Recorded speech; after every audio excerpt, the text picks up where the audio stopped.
बच्चा कमेंट कर रहा है से क्यों कर रहा है?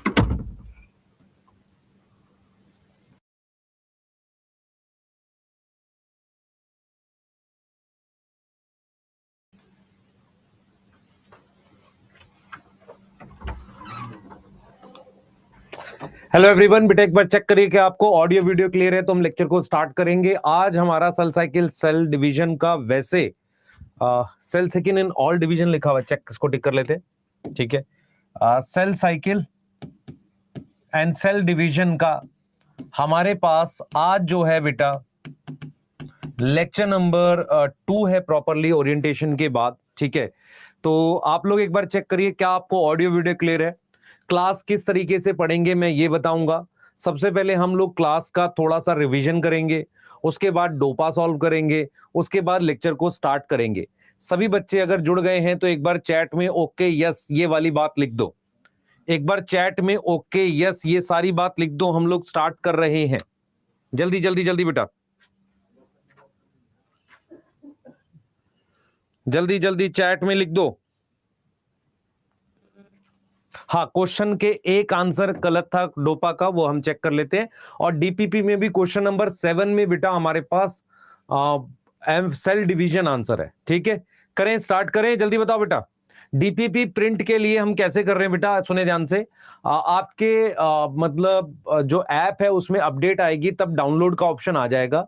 अभी डाउनलोड का ऑप्शन नहीं आ रहा है तो हम क्या करेंगे, डीपीपी आपको टेलीग्राम पे दे देंगे। टेलीग्राम चैनल का लिंक आपको आज मिल जाएगा, या जिन बच्चों के पास है हमारा संकल्प भारत का ऑफिशियल चैनल, वो लिंक पे आप ज्वाइन करके अगर है तो वहां पर आपको डीपीपी दे देंगे। कुछ दिन आप वहां से प्रिंट कर लो, फिर आपको ऐप में मिला करेगी। दूसरी एक बहुत स्पेशल चीज आपके लिए हमने करी है, जो शायद आप खुश होंगे इस बात को जानकर, कि जो भी डीपीपी है उसको हम क्विज की फॉर्म में भी ले आए हैं आपके लिए। मतलब डीपीपी आप चाहो तो क्विज की फॉर्म में आप एनालाइज कर सकते हो। तो पहले पूरे चैप्टर की डीपीपी कर लो, दोबारा रिवाइज करने के लिए उसको क्विज की फॉर्म में अटेम्प्ट कर सकते हो। सही है, ठीक है। स्पीड का ऑप्शन। दूसरी चीज क्या है बेटा, हम नॉर्मली क्या मानते हैं कि बच्चे लाइव ही ज्वाइन करें क्लास को। हम ये मानते हैं कि सारे बच्चे लाइव ज्वाइन करें। इसके लिए हमने जो था लाइव कमेंट का ऑप्शन रखा है ताकि लैग ना हो। इसीलिए जब आप ज्वाइन करोगे या आपका कभी भी लैग होता है तो आप वहीं से आते हो जहां से आपने छोड़ा था। मतलब फॉर एग्जांपल आप मतलब जो लाइव चल रही है वहीं आओगे। हमारे पास अभी बैकवर्ड का ऑप्शन नहीं है लाइव क्लास में, पर रिकॉर्डेड में है। रिकॉर्डेड में बैकवर्ड का ऑप्शन है बेटा, लाइव में नहीं है। उसको भी हम कोशिश करेंगे लाने के लिए। फिलहाल के लिए आप क्या करें, टाइम पर क्लास ज्वाइन करें, क्योंकि लाइव क्लास का मतलब ही यही है कि आप टाइम पर क्लास ज्वाइन करा करें। ठीक है। एक बच्चा पूछ रहा है क्या डोपा की सेपरेट नोटबुक बनानी है। बेटा अगर आप चाहो तो बना लो, या डोपा की सेपरेट नोटबुक बना लोगे तो अच्छा रहेगा। ठीक है। iOS में ऐप लाने में अभी थोड़ा सा समय लगेगा बेटा। देखो मैं फिर बोल रहा हूं, हमारा ऐप अभी थोड़ा नया है। आपको लाइव लेक्चर्स अच्छे से मिल जाएंगे, डीपीपी और टेस्ट अच्छे से हो जाएगा। डीपीपी के वीडियो सॉल्यूशन आपने देखा होगा, लेक्चर 1 का सबने देख लिया। मुझे बताओ क्या डीपीपी 1 का वीडियो सॉल्यूशन सबने देखा है, जल्दी बताओ बेटा। मिक्की लिख रहा है सर क्लास चालू करो। क्लास चालू ही है बेटा, टेंशन ना ले। हाँ भाई, सबने डीपीपी 1 का वीडियो सॉल्यूशन देखा है, कहां मिल रहा है, नहीं देखा? अरे मैंने रिकॉर्ड किया है, मिल गया होगा। डोपा क्या है बेटा, डोपा है आपका डेली ऑब्जेक्टिव प्रैक्टिस असाइनमेंट। जिन बच्चों को नहीं पता डोपा क्या होता है, जब ये चैप्टर खत्म होता है, ये लेक्चर खत्म होता है, इसके लास्ट में क्लास खत्म होने के बाद आपको इस पीडीएफ पे, लेक्चर की पीडीएफ पे 10 से 15 क्वेश्चन लिखे हुए मिलते हैं, उसको डोपा कहते हैं। आ गया बेटा, आ गया। कुछ बच्चों ने खुशी बेटा देख लेना, आ गया, आ गया। ठीक है, हाँ सही है। स्टार्ट करें, स्टार्ट करें, जल्दी बोलो। डाटा कंजम्पशन बहुत हो रही है, उसके लिए कर रहे हैं बेटा कुछ ना कुछ अरेंज। लेक्चर ध्यान सुने, जो बच्चे अभी जस्ट जुने हैं, लेक्चर नोट्स को प्रिंट कराने के लिए उसकी पीडीएफ, या उसके अलावा आपके जो वो है क्या नाम है, डीपीपी। उसके लिए अभी हम उसे टेलीग्राम चैनल पे बना रहे हैं। 30 तारीख के आसपास एक अपडेट आएगी, तो ऐप से ही आप डाउनलोड करके प्रिंट करा पाएंगे। इस बात में सबको समझ में आ गया कि नहीं, बताओ, जल्दी बोलो। ठीक है, तो लेक्चर को स्टार्ट करते हैं, फटाफट से जल्दी बताओ। डीपीपी कैसे करें, सुने ध्यान से। डीपीपी आपने कैसे सॉल्व करनी है। डीपीपी जो बच्चा प्रिंट निकाल सकता है, नहीं तो पीडीएफ की फॉर्म में ओपन करके 1 का ए 2 का बी पहले खुद सॉल्व कर लो। देखो मैंने कल भी समझाया था, पहले लेक्चर आपने आज देख लिया, इवनिंग में एक बार लेक्चर के नोट्स रिवाइज कर लो, उसके बाद डीपीपी का पीडीएफ खोलो और सॉल्व कर लो। कैसे सॉल्व करोगे, 1 का ए 2 का बी पहले पूरी सॉल्व कर लो, फिर आंसर मैच कर लो। और अगर आपको किसी भी प्रॉब्लम हो रही है क्वेश्चन में, उसका वीडियो सॉल्यूशन हमने खुद दिया, उसको सॉल्व कर लो। अच्छा, सारी चीजें कहां मिलेगी मैं बता देता हूं। आज आपको टेलीग्राम पर एक वीडियो जाएगी, या आपके ऐप में भी एक वीडियो डाल देते हैं, तो जहां पर आपको मिल जाएगा कि कैसे आपने पूरे ऐप में चीजें खोजनी है। काफी सारे बच्चों को क्योंकि नया ऐप रहता है तो खोजने में दिक्कत होती है, टेंशन मत लो, आज एक वीडियो आपको मिल जाएगी जिससे पता चल जाएगा कि कैसे खोजनी है। करें स्टार्ट, जल्दी बोले भाई, कर लें स्टार्ट। जूलॉजी कल से स्टार्ट होगी। आज बेटा 3rd क्लास है बॉटनी की, एक तरीके से कल से जूलॉजी, तो 3 दिन बॉटनी 3 दिन जूलॉजी, सही है। हाँ भाई बोलो। अरे पीपी टाइप के बच्चे, पुराने पापी, चलें स्टार्ट करें। ओपी और पापी और जीपी गोर पापी, चलो स्टार्ट करें, जल्दी बताओ। ठीक है, तो क्या क्या चीजें मैंने बताई। पहला, क्लास नोट्स और डीपीपी की पीडीएफ आप क्या कर सकते हैं सर जी, डाउनलोड कर सकते हैं। कहां से डाउनलोड करेंगे, अपने ऐप पर। अभी उसको प्रिंट नहीं निकाल सकते तो वो मैं टेलीग्राम पे भी डलवा दूंगा, आज आप प्रिंट भी निकाल पाएंगे, इस बात की कोई टेंशन नहीं। दूसरा क्या है, लाइव में अभी बैकवर्ड का ऑप्शन नहीं है, आ जाएगा जल्दी से, पर स्टिल आपने क्या करना है, लाइव क्लास लाइव की तरह ज्वाइन करनी है। डाटा कंजप्शन के लिए हम देख सकते हैं कुछ चीजें, चलें। चलिए, तो इसी के साथ आज हम कक्षा स्टार्ट कर रहे हैं। टॉपिक रहेगा आज बेसिक ऑफ सेल साइकिल।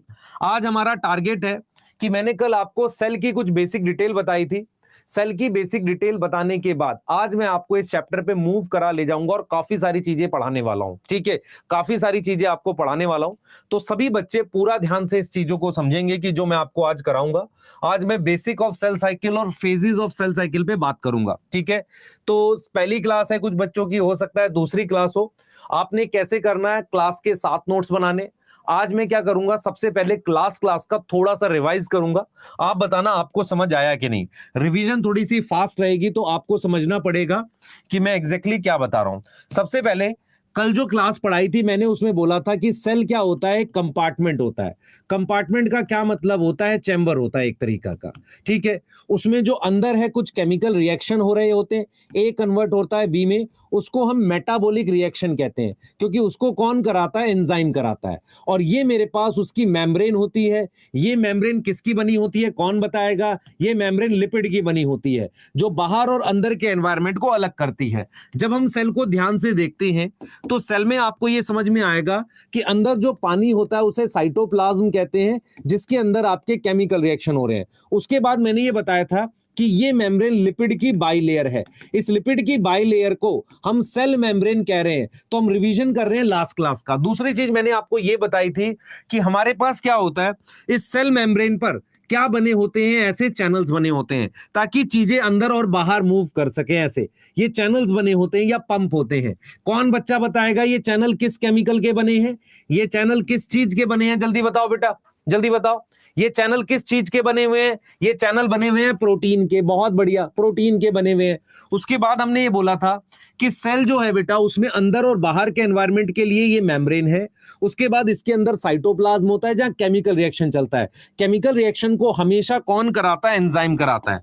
उसके बाद मैंने आपको ये बोला था कि किसी भी सेल में जैसे हम यहां पर सिंपल बात करते हैं, किसी भी सेल में हमारे पास कुछ ना कुछ चीजें और होती हैं, जैसे कि एक डीएनए होता है।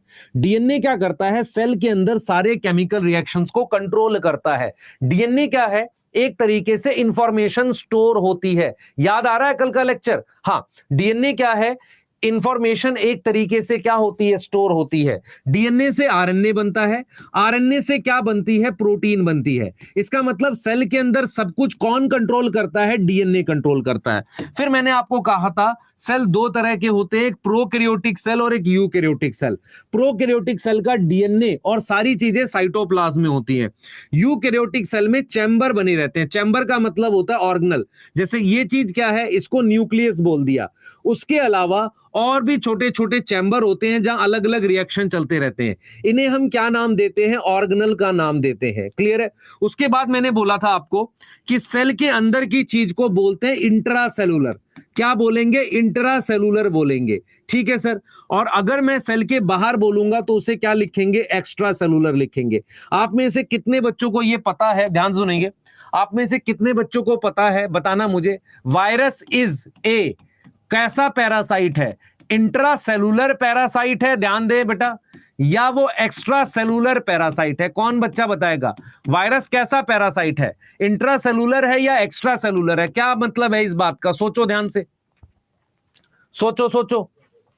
हाँ भाई, वायरस कौन सा पैरासाइट है? देखो लाइव चैट आ रही है, एकदम 30 सेकंड का लैग थोड़ी है इसमें, है ना। इंट्रासेलुलर पैरासाइट है। ठीक है, कैसा पैरासाइट है, इंट्रासेलुलर पैरासाइट है। इंट्रासेलुलर का मतलब होता है वायरस जो है वो सेल के अंदर वाला पैरासाइट है। क्या ये चीज समझ में आ गई है, जल्दी बताइए। क्या ये पॉइंट समझ में आ गया है कि वायरस जो है सेल के अंदर रहने वाला पैरासाइट है? ठीक है, वायरस पे अपना कुछ नहीं होता, वो सब कुछ सेल का यूज करता है। ठीक है, इंट्रा का मतलब समझ में आ गया, क्लियर है, बताओ सही है। अब जरा यहां पर देखेंगे, उसके बाद मैंने इंट्रा और एक्स्ट्रा बता दिया था, मैंने आपको डीएनए बता दिया था, मैंने आपको प्रोकैरियोटिक और यूकैरियोटिक सेल बता दिया था। प्रोकैरियोटिक और यूकैरियोटिक सेल में कौन सी ऐसी ऑर्गेनल है जो दोनों में होती है, वो है राइबोसोम। राइबोसोम के बाहर कोई भी मेम्ब्रेन नहीं होती, मतलब राइबोसोम विदाउट मेम्ब्रेन का होता है। क्लियर है यहां तक? ठीक है सर, सही है। आगे चलेंगे, ये थोड़ा सा मैंने चीजों को रिवाइज किया है, मैं चाहता हूं कि एक बार आप प्रोकैरियोटिक सेल देखें कैसा दिखता है।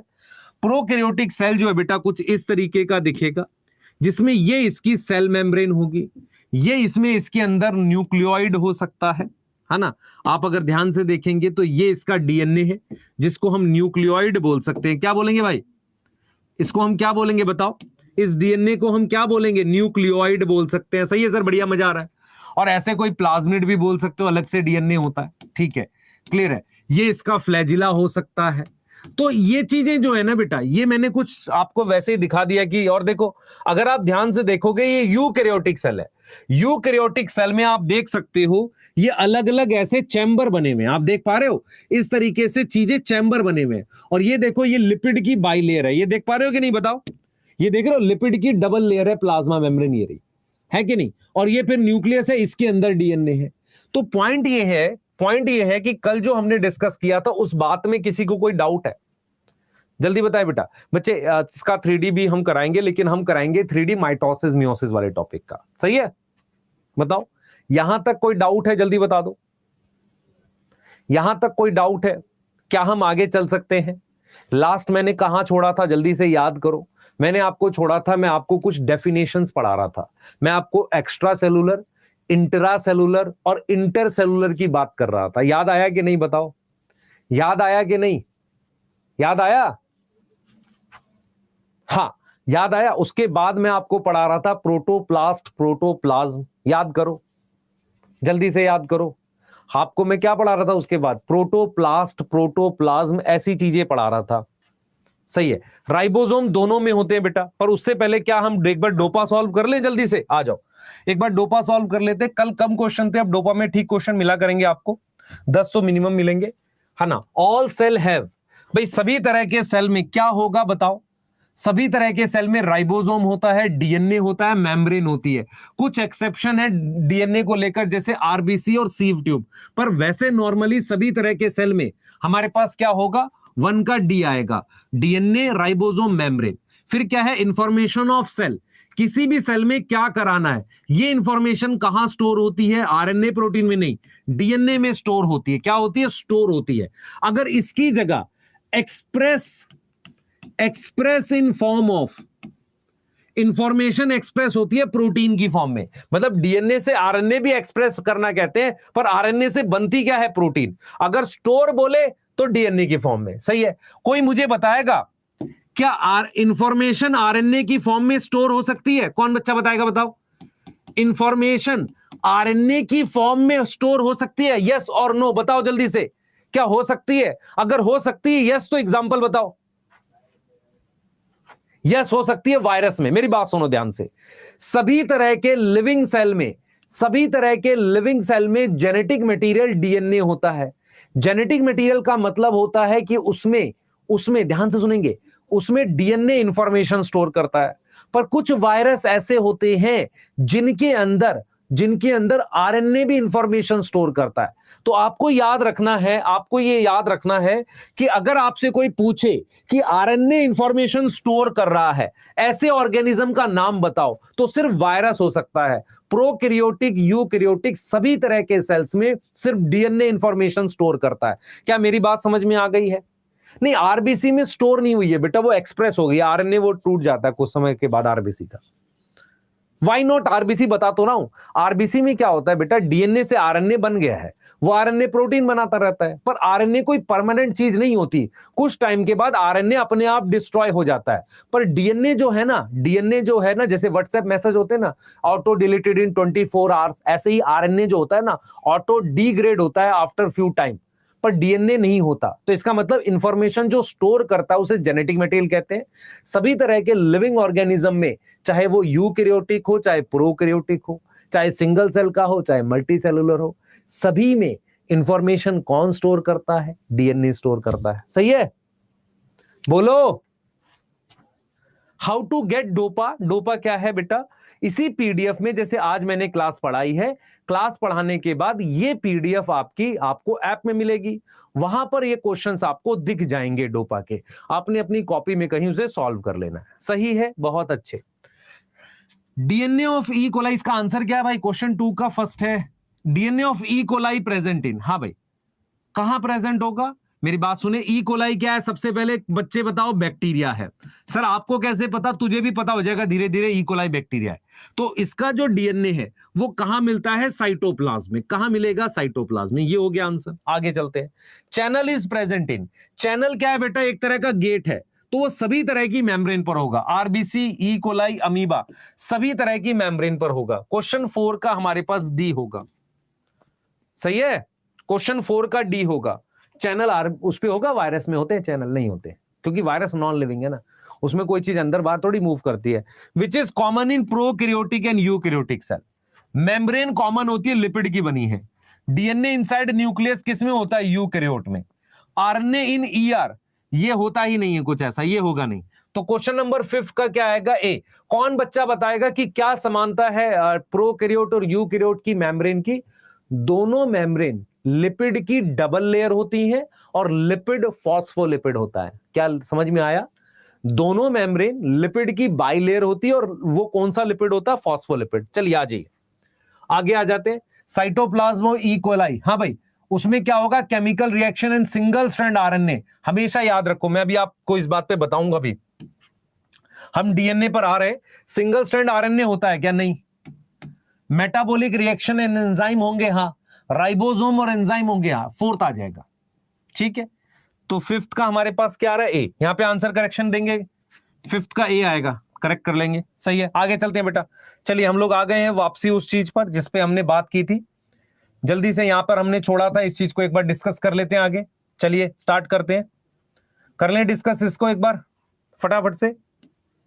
हमने यहां पर छोड़ा था,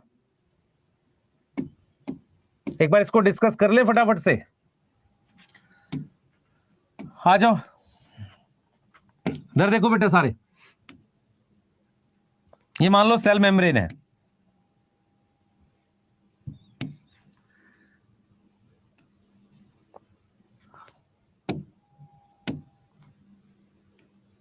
ये सेल वॉल है, ये न्यूक्लियस है, ये डीएनए है। तो ये मैंने क्या लिख दिया? सेल लिख दिया। इसमें क्या है? ये सेल वॉल है। इसमें ये क्या है? सेल मेम्ब्रेन है। सर ये आप क्यों बता रहे हो? क्योंकि तू क्वेश्चन गलत करेगा। इससे रिलेटेड अगर क्वेश्चन आ गया, बताता हूं कैसे। सबसे पहले क्या हटा दो? सेल वॉल रिमूव कर दो। क्या कर दो? सेल वॉल रिमूव कर दो।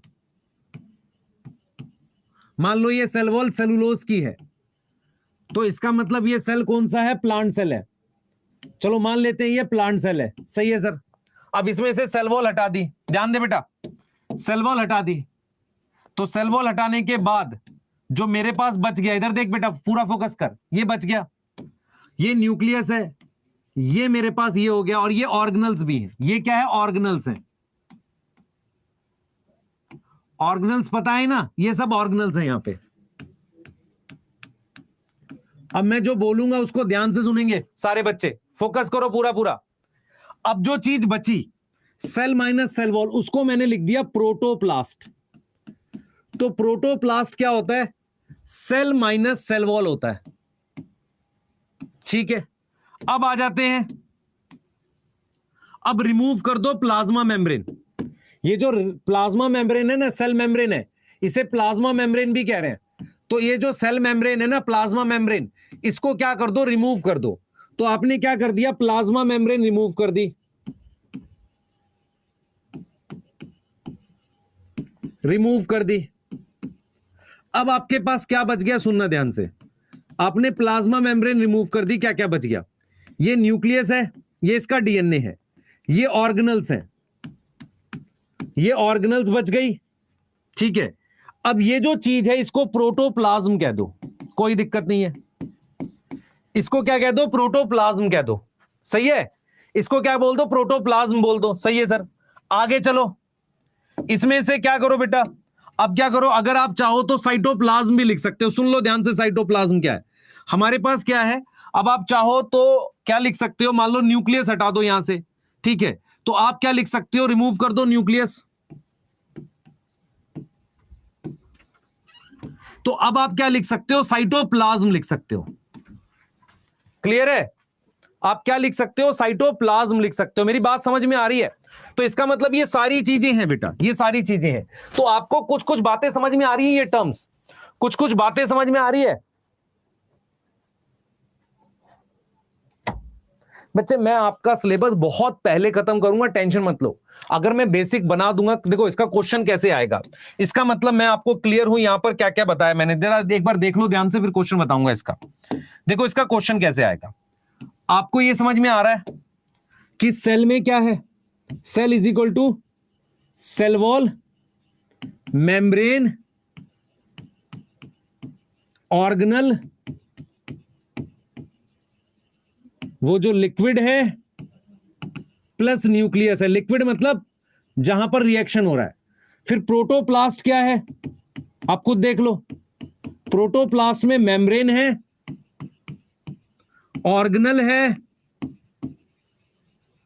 और क्या है? लिक्विड है जो आसपास है, प्लस न्यूक्लियस है। अब आपने मेम्ब्रेन हटा दी तो क्या बच गया? प्रोटोप्लाज्म बच गया। तो प्रोटोप्लाज्म में क्या आ जाएगा? चलो ऑर्गेनल है, वो लिक्विड है, और क्या है साथ में बताओ? अरे और क्या है बताओ? साथ में मेरे पास न्यूक्लियस भी है। और जब मैं बात कर रहा हूं साइटोप्लाज्म की, तो उसमें ऑर्गेनल है, प्लस क्या है? ऑर्गेनल प्लस जो लिक्विड है वो सारा है। और अगर मैं आपको कहूं, ध्यान सुनेंगे, मैं आपको कहूं, ध्यान सुनो बेटा, मैं अगर आपको कहूं साइटोसोल, तो उसमें आप ऑर्गेनल भी हटा दोगे तो सिर्फ लिक्विड बचेगा। अब मैं आपसे क्वेश्चन पूछ रहा हूं, ध्यान से सुनना। यहां पर कुछ क्वेश्चंस बन सकते हैं। देखो फॉर एग्जांपल क्वेश्चन 1, आपको यह समझना पड़ेगा कि प्रोटोप्लास्ट, देखो, which is living part of cell A. ध्यान से सुनना क्वेश्चन, अच्छा क्वेश्चन है ये। Protoplast, B cell wall, C intercellular space, और डी एक्स्ट्रा सेलुलर स्पेस। तो अगर आपसे कोई पूछे ना सेल का लिविंग पार्ट क्या होता है, वो प्रोटोप्लास्ट होता है, मतलब मेम्ब्रेन से लेकर अंदर की सारी चीजें लिविंग मानी जाती हैं। लेकिन जो सेल वॉल होता है वो सेल का लिविंग पार्ट होता है, मेरी बात नॉन लिविंग होता है। इंटरसेलुलर स्पेस मतलब दो सेल्स के बीच की जगह, और एक्स्ट्रा सेलुलर स्पेस का मतलब सेल के बाहर की जगह। और आपको पता है सेल वॉल, तो जो भी सेल के बाहर है सेल के रिस्पेक्ट में उसे नॉन लिविंग माना जाता है। अरे समझ में आ गया बेटा? न्यूक्लियोप्लाज्म न्यूक्लियस के अंदर है ना, न्यूक्लियस के अंदर है। अच्छा, क्लास नोटिफिकेशन नहीं मिलती, क्या मतलब है इस बात का? क्लास का टाइमिंग फिक्स है, पहली क्लास 8:30 बजे, दूसरी क्लास 11 बजे, 5-1 मिनट ऊपर नीचे, और सेम आपकी शायद 1:15 से है या 1 से है। ठीक है बच्चे, यासिर अगर आप ऐसे लिखोगे तो फायदा नहीं होगा। मैंने बोला था 1 महीने ईमानदारी से फॉलो करो, आपको अपने आप समझ में आ जाएगा किस पेज से पढ़ना, कोई परेशानी नहीं होगी एक भी बच्चे को। ठीक है, मैंने क्या बोला सुनो ध्यान से। मान लो मैं सेल वॉल हटा देता हूं तो क्या बच जाता है? प्रोटोप्लास्ट बच जाता है, जिसमें क्या है? मेम्ब्रेन है, ये लिक्विड है, ये ऑर्गेनल्स है और ये न्यूक्लियस है। फिर मैं क्या हटा देता हूं? प्लाज्मा मेम्ब्रेन हटा देता हूं, तो मेरे पास क्या बच जाता है? प्रोटोप्लाज्म बच जाता है, जिसमें ऑर्गेनल्स है, न्यूक्लियस है, ये सब है। और फिर मैं जब न्यूक्लियस रिमूव करता हूं तो साइटोप्लाज्म बचता है, जिसमें ये ऑर्गेनल्स और ये भी आ जाता है, लिक्विड आ जाता है और ये सब आ जाता है। अब बताओ जल्दी से, साइटोसोल में क्या करो? ऑर्गेनल्स भी हटा दो, साइटोसोल में ये हटा दो, सिर्फ लिक्विड रह गया। सिर्फ क्या रह गया? लिक्विड। एमआईपी बेटा आपका पहले टेस्ट के बाद से स्टार्ट होगा। जैसे ही आपका पहला टेस्ट होगा उसके बाद से एमआईपी स्टार्ट होगा, बिना उसके कैसे जज करेंगे? एमआईपी का जजमेंट कैसे होगा आपका? आपको किस तरीके से क्या फॉलो करना है? 2 तरीके हैं, पहला आपका नीट का रिजल्ट और साथ में पहला टेस्ट, ये दोनों चीजें इंक्लूड कर लेंगे। How to score 720 paper cheating कर लो, कैसे आएगा? पढ़ तो सही। न्यूक्लियोप्लाज्म न्यूक्लियस के अंदर है, ये समझ में आ गया? क्वेश्चन समझ में आया? जल्दी बताओ, नोट करो, जल्दी से नोट करो बेटा, जल्दी जल्दी फास्ट नोट करेंगे सारे बच्चे, जल्दी से फास्ट नोट करो।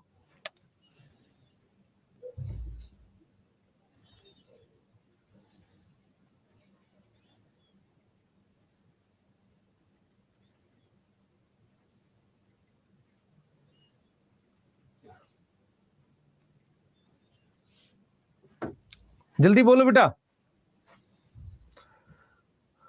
ठीक है, मैंने ये लिख दिया आपके लिए, ये ठीक है लिखा हुआ। सेल वॉल, सेल मेम्ब्रेन, ये सेल में cell wall minus cell wall protoplast, protoplasm में साइटोप्लाज्म और न्यूक्लियस, साइटोप्लाज्म में liquid surrounding nucleus including organelle, cytosol में एक्सक्लूडिंग ऑर्गेनल, इसका मतलब सिर्फ लिक्विड है। ये लिखा हुआ है आपके सामने, मैं ये दे दूंगा आपको, है ना? और ये इसका डायग्राम है। चलो भाई नोट करो पहले डायग्राम, जल्दी जल्दी जल्दी रिपीट, मेरी बात सुन ध्यान से, इधर देख मेरी तरफ। सेल वॉल हटा देगा तो प्रोटोप्लास्ट आएगा, सेल मेम्ब्रेन हटा देगा तो अंदर क्या बच गया? एक न्यूक्लियस, उसके बाहर का लिक्विड और ऑर्गेनल्स, उसको क्या बोलेगा? प्रोटोप्लाज्म बोलेगा। उसमें से क्या हटाना है तुझे? न्यूक्लियस हटाना है, तो साइटोप्लाज्म बच जाएगा। ऑर्गेनल्स भी हटा दे, सिर्फ लिक्विड बच गया, साइटोसोल आ गया। नोट्स दोबारा बनाने हैं पहले चैप्टर के बनाओ, अगर आपको लगता है कि उसमें 20-30% चेंज नहीं है तो फिर मत बनाना, पहले चैप्टर के बना लो, अच्छा रहेगा। लिक्विड बेटा पानी है ना, सेल के अंदर पानी नहीं है, यहां पर जहां रिएक्शन हो रहे हैं। लिक्विड क्या है? सेल के अंदर जो पानी जहां रिएक्शन हो रहे हैं। सही है, चलें आगे, जल्दी बताओ चैट में। अरे चैट में बताओ, आ गया समझ? चलो आगे। अच्छा, एनिमल सेल को क्या प्रोटोप्लास्ट कहते हैं? एक सवाल मन में आता है। नहीं, एक्चुअल में क्या उसमें सेल वॉल स्टार्टिंग से नहीं होती। प्रोटोप्लास्ट वर्ड तब लगाते हैं जब हम सेल वॉल हटाएंगे। आप में से कितने बच्चों को यह पता है कि सेल वॉल कैसे हटाया जाता है? ये कौन से चैप्टर में दे रखा है? ये आपके बायोटेक 1 में दे रखा है। प्लांट की सेल वॉल हटाते हैं सेलुलेज से, और बैक्टीरिया की सेल वॉल हटाते हैं लाइसोजाइम से, और फंजाई की सेल वॉल हटाते हैं काइटिनेज से। यस, चलें आगे, चलें चलें, जल्दी बोलो बच्चे, मेरी बात सुन, ध्यान से सुन। जिस बच्चे को क्वेश्चन समझ नहीं आया, इधर देख, मेरी तरफ देख। तेरे पास ये सेल है, ये उसकी सेल मेम्ब्रेन है, ये सेल मेम्ब्रेन है। ध्यान से सुनियो, मैं जो इस बच्चे को नहीं समझ में आया, ये इसकी सेल वॉल है, ये इसकी सेल वॉल है, ये इसका न्यूक्लियस है, ये इसका न्यूक्लियस है। मेरी बात सुन, सेल वॉल जो होती है ना, सेल वॉल, इसको हम डेड मानते हैं। क्यों डेड मानते हैं? वो इस सेल से बाहर रिलीज किया हुआ केमिकल है। मेरी बात समझियो ध्यान से। मान ले तेरी बॉडी में से कोई केमिकल निकले और तेरे सरफेस पे यहां पर बॉडी के बाहर एक परत बना ले, ऐसी मोटी सी, ऐसा हो जाए तो वो लेयर डेड होगी ना, क्योंकि बॉडी के बाहर आई है। जैसे मान ले तेरे की ये जो नाखून है ये डेड है ना, तो ऐसे ही क्या होता है, ये सेल वॉल क्या होती है, डिपोजिशन होती है, डेड होती है। अब मेरी बात सुन, इसके बाहर की ये जगह, इसको क्या बोलोगे, एक्स्ट्रा सेलुलर, जस्ट बाहर। और इन दोनों के बीच में इसको क्या बोलोगे, इंटरसेलुलर।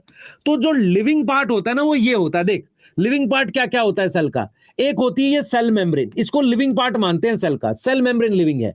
उसके बाद ये सारी चीज लिविंग में काउंट होती है। सेल का लिविंग पार्ट क्या होता है, सेल मेम्ब्रेन, और ये सारी चीजें लिविंग में काउंट होती है। क्लियर है? अरे आ गया समझ? तो इंटरसेलुलर, एक्स्ट्रा सेलुलर और सेल वॉल, ये सब क्या है, इनको हम मानते हैं कि भाई ये सेल के रिस्पेक्ट में डेड है। भाई मेरी बॉडी में, मैं अगर अपने रिस्पेक्ट में बात करूं, एनिमल के रिस्पेक्ट में, ह्यूमन के रिस्पेक्ट में, ये लिविंग पार्ट है। लेकिन किसी सेल के आधार पे बात करूं तो बाहर वाले पार्ट को हम डेड मानते हैं। ठीक है बेटा, आपको ऑफिशियल आईडी पता चल जाएगी आराम से, आप डालोगे मिल जाएगा टेलीग्राम चैनल, नहीं तो हमारे यूट्यूब के किसी भी वीडियो पे जाओ, ऑफिशियल चैनल मिल जाएगा। चले भाई आगे। सर ये सब नोट करना है, कर ले बेटा, ये भी, ये लिख ले, ये लिखा हुआ है, लिख ले जल्दी से, नोट कर ले, ये भी नोट कर ले और ये भी नोट करना है, तुझे दोनों लिखना है। जल्दी कर, जल्दी जल्दी लिख बेटा, जल्दी जल्दी फास्ट। बच्चे वायरस नॉन लिविंग होता है, लिविंग नहीं मानते, जल्दी कर।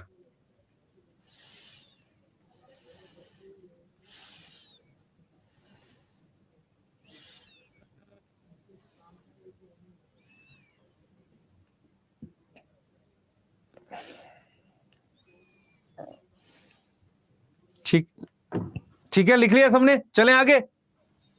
अरे चलें आगे, आ जाओ, अपने चैप्टर पे आ गए हम लोग। मेरी बात सुनो, चैप्टर का नाम है सेल साइकिल सेल डिवीजन। मैंने आपको कुछ बेसिक चीजें पढ़ा दी हैं चैप्टर से रिलेटेड।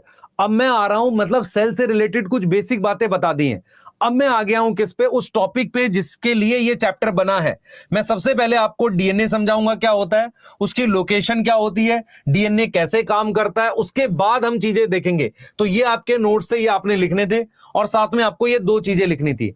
अगर आपने लिख लिया है तो आगे चलेंगे। बेटा ऐसा हो ही नहीं सकता, तुझे समझना है, तुझे सेल नहीं पता। सेल जो है उसके बाहर हमारे पास सेल वॉल होती है, उसको हटा देगा तो सेल मेम्ब्रेन रह जाएगी।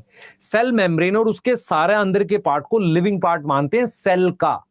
आप समझ इस बात को, सेल वॉल हटा दिया है ना, ठीक है।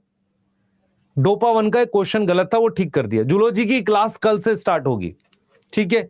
हाँ आप जरा फोकस करो पढ़ने पर, और कोई चैट नहीं चलेगी। अब आओ जरा, what is DNA, how it function, location, ये सारी बात करने वाले हैं हम लोग। चलो भाई आ जाओ, ध्यान से सुनते चलना। डीएनए क्या होता है बेटा, देखो अगर मैं आपसे पूछूं, ध्यान इधर देख बेटा, मेरी तरफ देख, मैं कहता हूं ये क्या है, तुम कहोगे सर मार्कर है, ठीक है। तो मैं पूछूंगा मतलब, तुम कहो इसका फंक्शन बताओगे, लिखते हैं।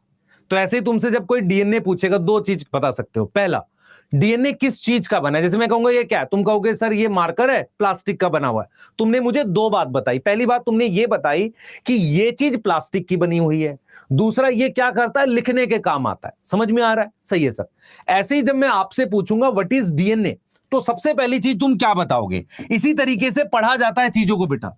जब मैं तुमसे पूछूंगा व्हाट इज डीएनए, तो आप ये लिखोगे कि डीएनए जो होता है, DNA is thread like structure, ठीक है, which is chemically nucleic acid. इसका मतलब यह हुआ, मैंने आपको बता दिया कि डीएनए केमिकली क्या है, न्यूक्लिक एसिड है। केमिकली क्या है, न्यूक्लिक एसिड है। और कैसा है, धागे जैसा है। तो इसका मतलब मैंने इसका स्ट्रक्चर वाली बात बता दी, मैंने इसके स्ट्रक्चर वाली बात बता दी। तो मैंने यहां पर यह लिखा है कि ये मेरे पास डीएनए है, ये मेरे पास क्या है, डीएनए। ध्यान देंगे बेटा, ये मेरे पास डीएनए है, और डीएनए कैसा है, देख लो ध्यान से बेटा, डीएनए कैसा है, थ्रेड लाइक है। कैसा है डीएनए, थ्रेड लाइक है। सही है सर, डीएनए हमारे पास थ्रेड लाइक है, ठीक ठीक है सर। और वो केमिकली किसका बना हुआ है? Nucleic acid. Sir nucleic acid क्या होता है? अभी याद कर लो, बायोमोलिक्यूल में पूरा बढ़िया से पढ़ाऊंगा, बायोमोलिक्यूल में ही पढ़ाऊंगा, टेंशन मत लो। तो व्हाट इज डीएनए? डीएनए जो है वो थ्रेड लाइक स्ट्रक्चर है, ठीक है, which is chemically nucleic acid, जो केमिकली न्यूक्लिक एसिड है। अब आ जाओ उसका फंक्शन। अब हम बात करते हैं फंक्शन की। तो डीएनए क्या काम करता है बेटा? डीएनए स्टोर करता है, डीएनए स्टोर करता है क्या? Store information. क्या स्टोर करता है? इंफॉर्मेशन। किस लिए? इंफॉर्मेशन किस लिए? For all function of cell. इसीलिए डीएनए को हम क्या बोलते हैं? Function of cell. इसीलिए हम डीएनए को क्या बोलते हैं?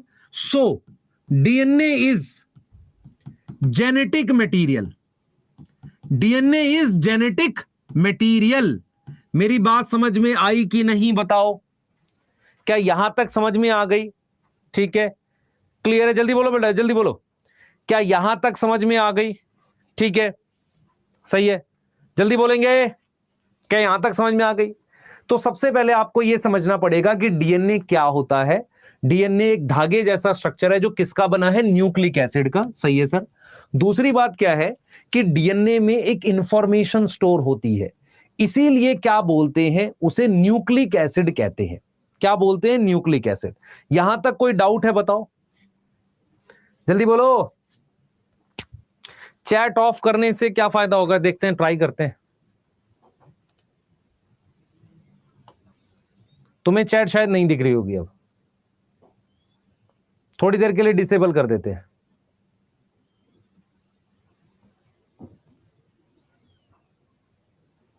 हाँ, शायद थोड़ी देर के लिए डिसेबल हो गई है। चैट कर पा रहे हो?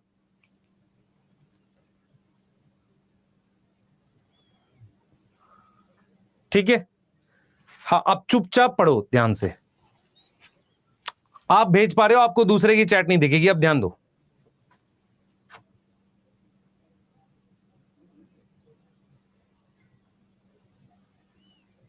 हाँ, अब सुनो ध्यान से मैं क्या कह रहा हूं, मैंने आपको क्या समझाया। मैं आज आपको सेल साइकिल वाले टॉपिक पे लेके जा रहा हूं। पूरा फोकस मेरी तरफ रखो तो आपको समझ में आएगा। अगर आप ध्यान से सुनोगे सारा समझ में आ जाएगा। मैं आपको क्या समझा रहा हूं, देखो मैंने क्या किया, ये सेल बना दिया। सर सेल बना दो फटाफट से। ये बना दिया, ठीक है, और एक सेल ये बना दिया। दोनों सेल में क्या फर्क है? देख, इसमें न्यूक्लियस है, इसमें न्यूक्लियस नहीं है। इसमें भी मेरे पास डीएनए है, इसमें भी मेरे पास डीएनए है। ध्यान से सुनना। तो सबसे पहले मैंने क्या लिखा है? What is DNA? तो डीएनए जो है बेटा, डीएनए हमारे पास क्या है? एक धागे जैसा स्ट्रक्चर होता है जिसका अपना जो केमिकली न्यूक्लिक एसिड है, उसका फंक्शन क्या होता है? डीएनए स्टोर करता है इंफॉर्मेशन। इंफॉर्मेशन मतलब सेल में क्या चलने वाला है। सो डीएनए इज जेनेटिक मटेरियल। अब जरा ध्यान से सुनो। अगर मैं बात करता हूं डीएनए की लोकेशन की, अगर मैं बात करता हूं लोकेशन ऑफ डीएनए की, तो ये मेरे पास कौन सा सेल है? ये प्रोकैरियोटिक सेल है। प्रोकैरियोटिक सेल का क्या मतलब होता है? प्रोकैरियोटिक सेल ही बैक्टीरिया का सेल होता है। तो इसमें मेरे पास क्या है? इसमें मेरे पास डीएनए साइटोप्लाज्म में है। DNA is in cytoplasm. DNA कहां पर है? साइटोप्लाज्म में होता है। उसके अलावा डीएनए कहां होता है? सुन ले ध्यान से। ये मेरे पास कौन सा सेल है? यूकैरियोटिक सेल है। ये कौन सा सेल है सर? यूकैरियोटिक सेल है। अब मैं यहां पर लिख रहा हूं यूकैरियोटिक सेल। यूकैरियोटिक सेल के कोई एग्जांपल बताओ आप। सर यूकैरियोटिक सेल का एग्जांपल एक तो ईस्ट है, दूसरा आपके पास और कोई एग्जांपल बता दो सर। उसके अलावा आपके पास ईस्ट के अलावा अमीबा हो सकता है, और कोई एग्जांपल ह्यूमन का सेल, और कोई एग्जांपल अनियन का सेल, प्लांट सेल हो गया। तो इनमें मेरे पास डीएनए की लोकेशन कहां पर है? लोकेशन है उसकी न्यूक्लियस। कहां पर है? न्यूक्लियस। इसके अलावा कहीं डीएनए होता है? अरे जल्दी बोलो, जल्दी बोलो, इसके अलावा कहीं डीएनए होता है? जल्दी जल्दी फास्ट। इसके अलावा कहीं डीएनए होता है? यस और नो? जल्दी। नो, यस, हाँ, ऑर्गेनल्स में होता है। ऑर्गेनल्स में, ऑर्गेनल्स कौन सी होती है? ये रही, एक ये माइटोकॉन्ड्रिया है और एक ये क्लोरोप्लास्ट है। तो माइटोकॉन्ड्रिया की जहां पर ये प्रेजेंट होता है उसे हम कहते हैं मैट्रिक्स। उस जगह को क्या कहते हैं? मैट्रिक्स। किसके अंदर? माइटोकॉन्ड्रिया के अंदर। और अगर प्लांट सेल में देखें तो वहां क्लोरोप्लास्ट होता है, तो उस जगह को कहते हैं स्ट्रोमा। क्या बोलते हैं? स्ट्रोमा। रिपीट कर रहा हूं, डीएनए न्यूक्लियस में होता है यहां, उसके अलावा डीएनए कहां होता है? मैट्रिक्स में। किसके? माइटोकॉन्ड्रिया में। और कहां होता है? क्लोरोप्लास्ट में। तो हम यहां लिखेंगे कौन सी ऑर्गेनल? सम ऑर्गेनल। कौन सी ऑर्गेनल बताओ भाई? सम ऑर्गेनल। कौन कौन सी? एक हमने लिख दी क्लोरोप्लास्ट, तो क्लोरोप्लास्ट में कहां है? स्ट्रोमा में। उसके लिक्विड को कह रहे हैं स्ट्रोमा। और कहां है मेरे पास? माइटोकॉन्ड्रिया में। माइटोकॉन्ड्रिया में कहां है बताओ भाई जल्दी से? माइटोकॉन्ड्रिया में मेरे पास मैट्रिक्स में। यहां तक कोई डाउट है बताओ? तो सबसे पहले डीएनए के बारे में जानो क्या होता है। डीएनए हमारा क्या जेनेटिक मटेरियल होता है? यस। डीएनए जेनेटिक मटेरियल किस में होता है? DNA genetic material eukaryotic cell में भी है और प्रोकैरियोटिक सेल में भी है। क्या यूकैरियोटिक सेल में डीएनए कहीं और भी होता है? हाँ होता है, कुछ ऑर्गेनल्स में होता है। किसमें? माइटोकॉन्ड्रिया और क्लोरोप्लास्ट में। क्या यह समझ में आ रहा है कि नहीं बताओ? सही है। हाँ, उसके अलावा बैक्टीरिया में प्लाज्मिड होता है। एक ऐसा डीएनए होता है प्लाज्मिड, वो भी डीएनए है, ठीक है, लिख सकते हैं प्लाज्मिड। बैक्टीरिया में होता है बेटा ये प्लाज्मिड। कहां होता है? बैक्टीरिया में। अब मैं आपसे कुछ क्वेश्चंस पे जाऊंगा, क्योंकि मुझे आपको डीएनए को प्रॉपर समझाना है, तभी आप चीजों को समझ पाओगे, ठीक है? तभी चीजों को आप समझ पाओगे, है ना? अगर आपने ये बात लिखनी है तो जल्दी से नोट कर लो, प्लाज्मिड भी डीएनए होता है, ठीक है? तभी हम क्वेश्चंस कर पाएंगे। देखो क्वेश्चन है, location of DNA in amoeba, A chloroplast, B cytoplasm, C nucleus और डी ऑल। बताओ भाई जल्दी जल्दी। कोई डी वाला भी है? अमीबा एनिमल सेल होता है बेटा, तो क्लोरोप्लास्ट तो तू वैसे भी नहीं ले सकता, न्यूक्लियस होगा, ठीक है? क्लियर है? सही है बेटा? हाँ, सी आएगा। रिकॉर्डेड लेक्चर कहां मिलता है वो सारी चीजें आपको मैं बता दूंगा, टेंशन मत लो, पहले लाइव अटेंड करो प्रॉपरली, ठीक है? हाँ, सी आएगा। डी क्यों नहीं आ सकता? क्योंकि क्लोरोप्लास्ट अमीबा पे नहीं मिलता, ये एनिमल सेल है। सही है। चलिए एक बार नोट कर लो, नोट्स को जल्दी लिख लो, आगे चलेंगे। और बहुत सारी चीजें बतानी है आपको, जेनेटिक मटेरियल पे बढ़िया डिस्कशन करना है, ताकि आप गड़बड़ ना करें, आप कोई भी गड़बड़ ना करें सेल साइकिल सेल डिवीजन को पढ़ने में। जल्दी करो बेटा, जल्दी करो, बेसिक से पढ़ना है बिल्कुल, हमें एक एक चीज पढ़नी है बेटा, जल्दी जल्दी फास्ट।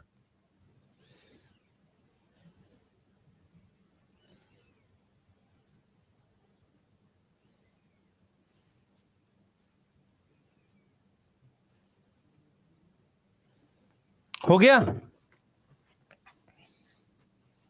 ठीक है, जल्दी जल्दी बेटा।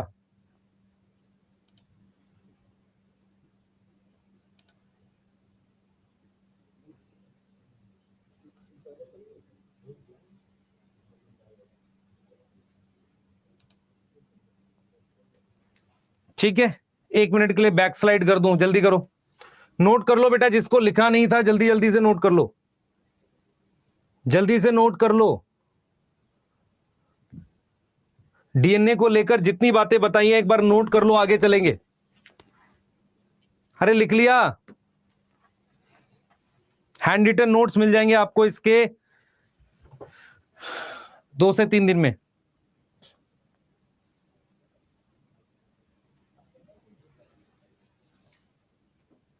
या आज भी मिल सकते हैं, आज ही मिल जाएंगे, मैं अरेंज कर देता हूं।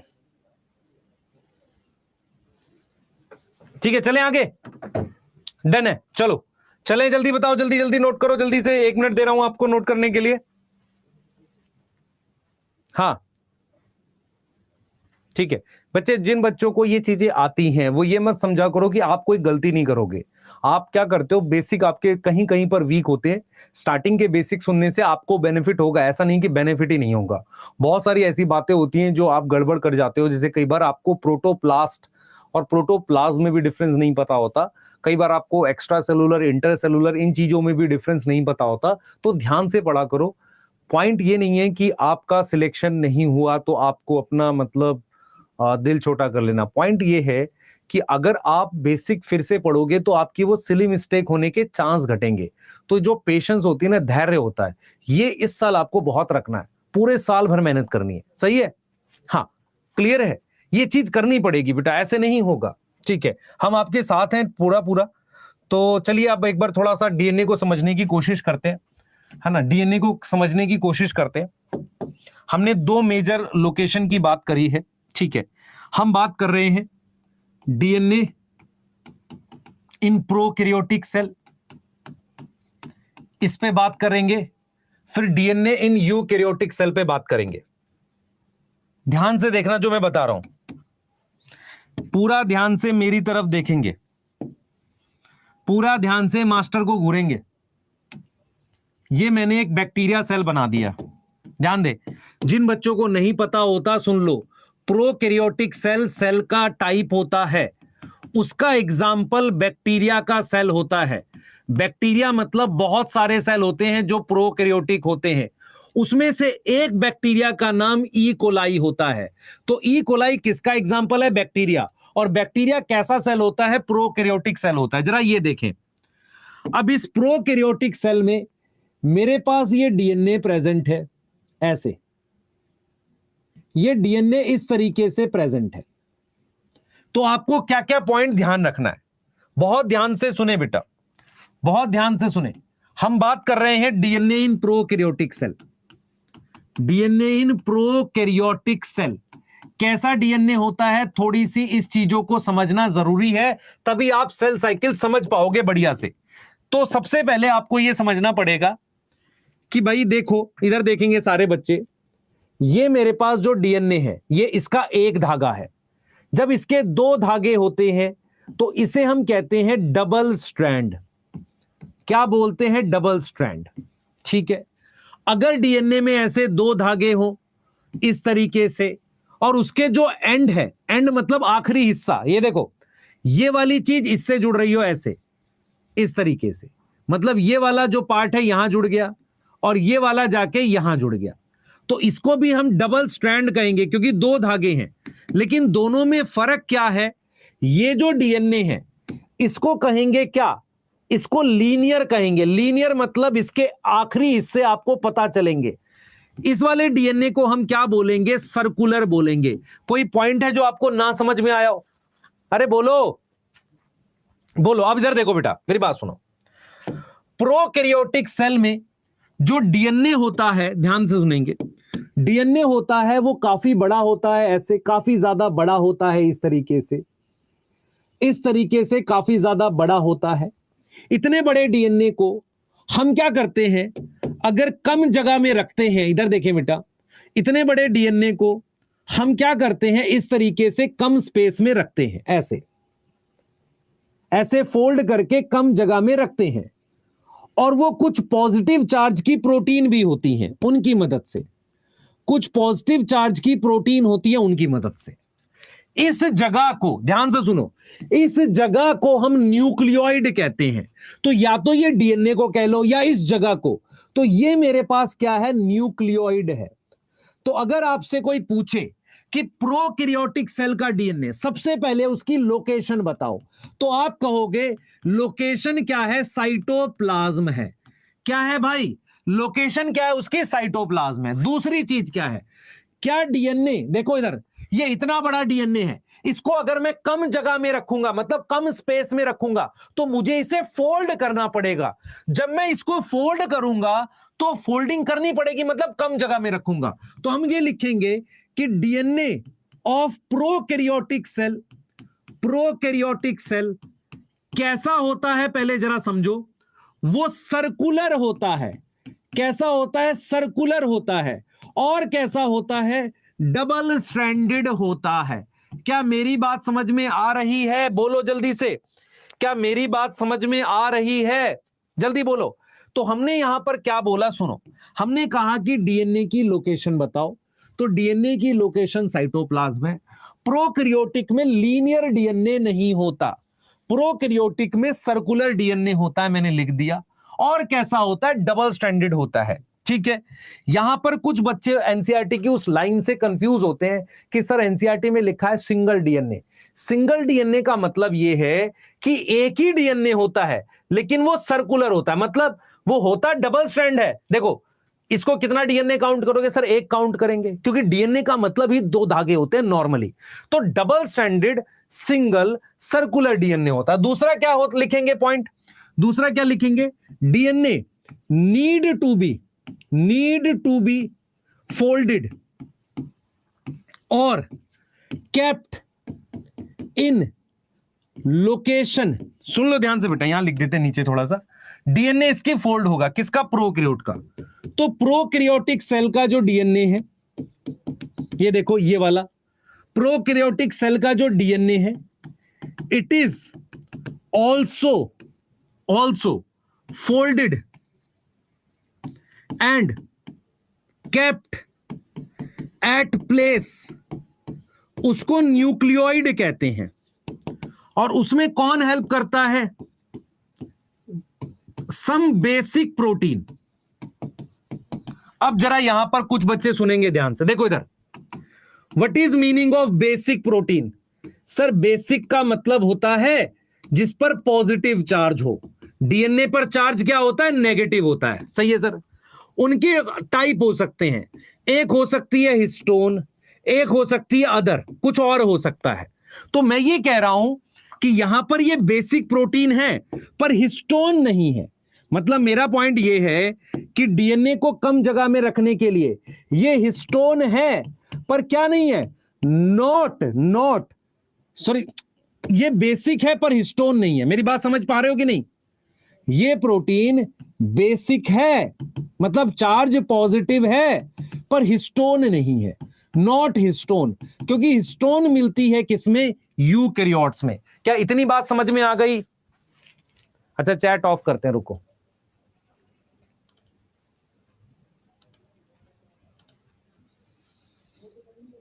ठीक है, नाम नहीं करना।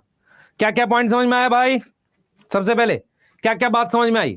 Location of DNA prokaryote. दूसरा, DNA of prokaryotic cell circular होता है, सर्कुलर समझ में आया, उसके एंड जुड़े रहते हैं। डबल स्ट्रैंड होता है। क्या उसे कम जगह में रखते हैं? हाँ, उस लोकेशन को क्या बोलते हैं? न्यूक्लियोइड, या उस डीएनए को न्यूक्लियोइड बोलते हैं। क्या उसे फोल्ड करते हैं? हाँ, कम जगह में रखने के लिए। और उसके साथ कौन सी प्रोटीन होती है? बेसिक। क्या वो बेसिक प्रोटीन क्या है? हिस्टोन है? नहीं।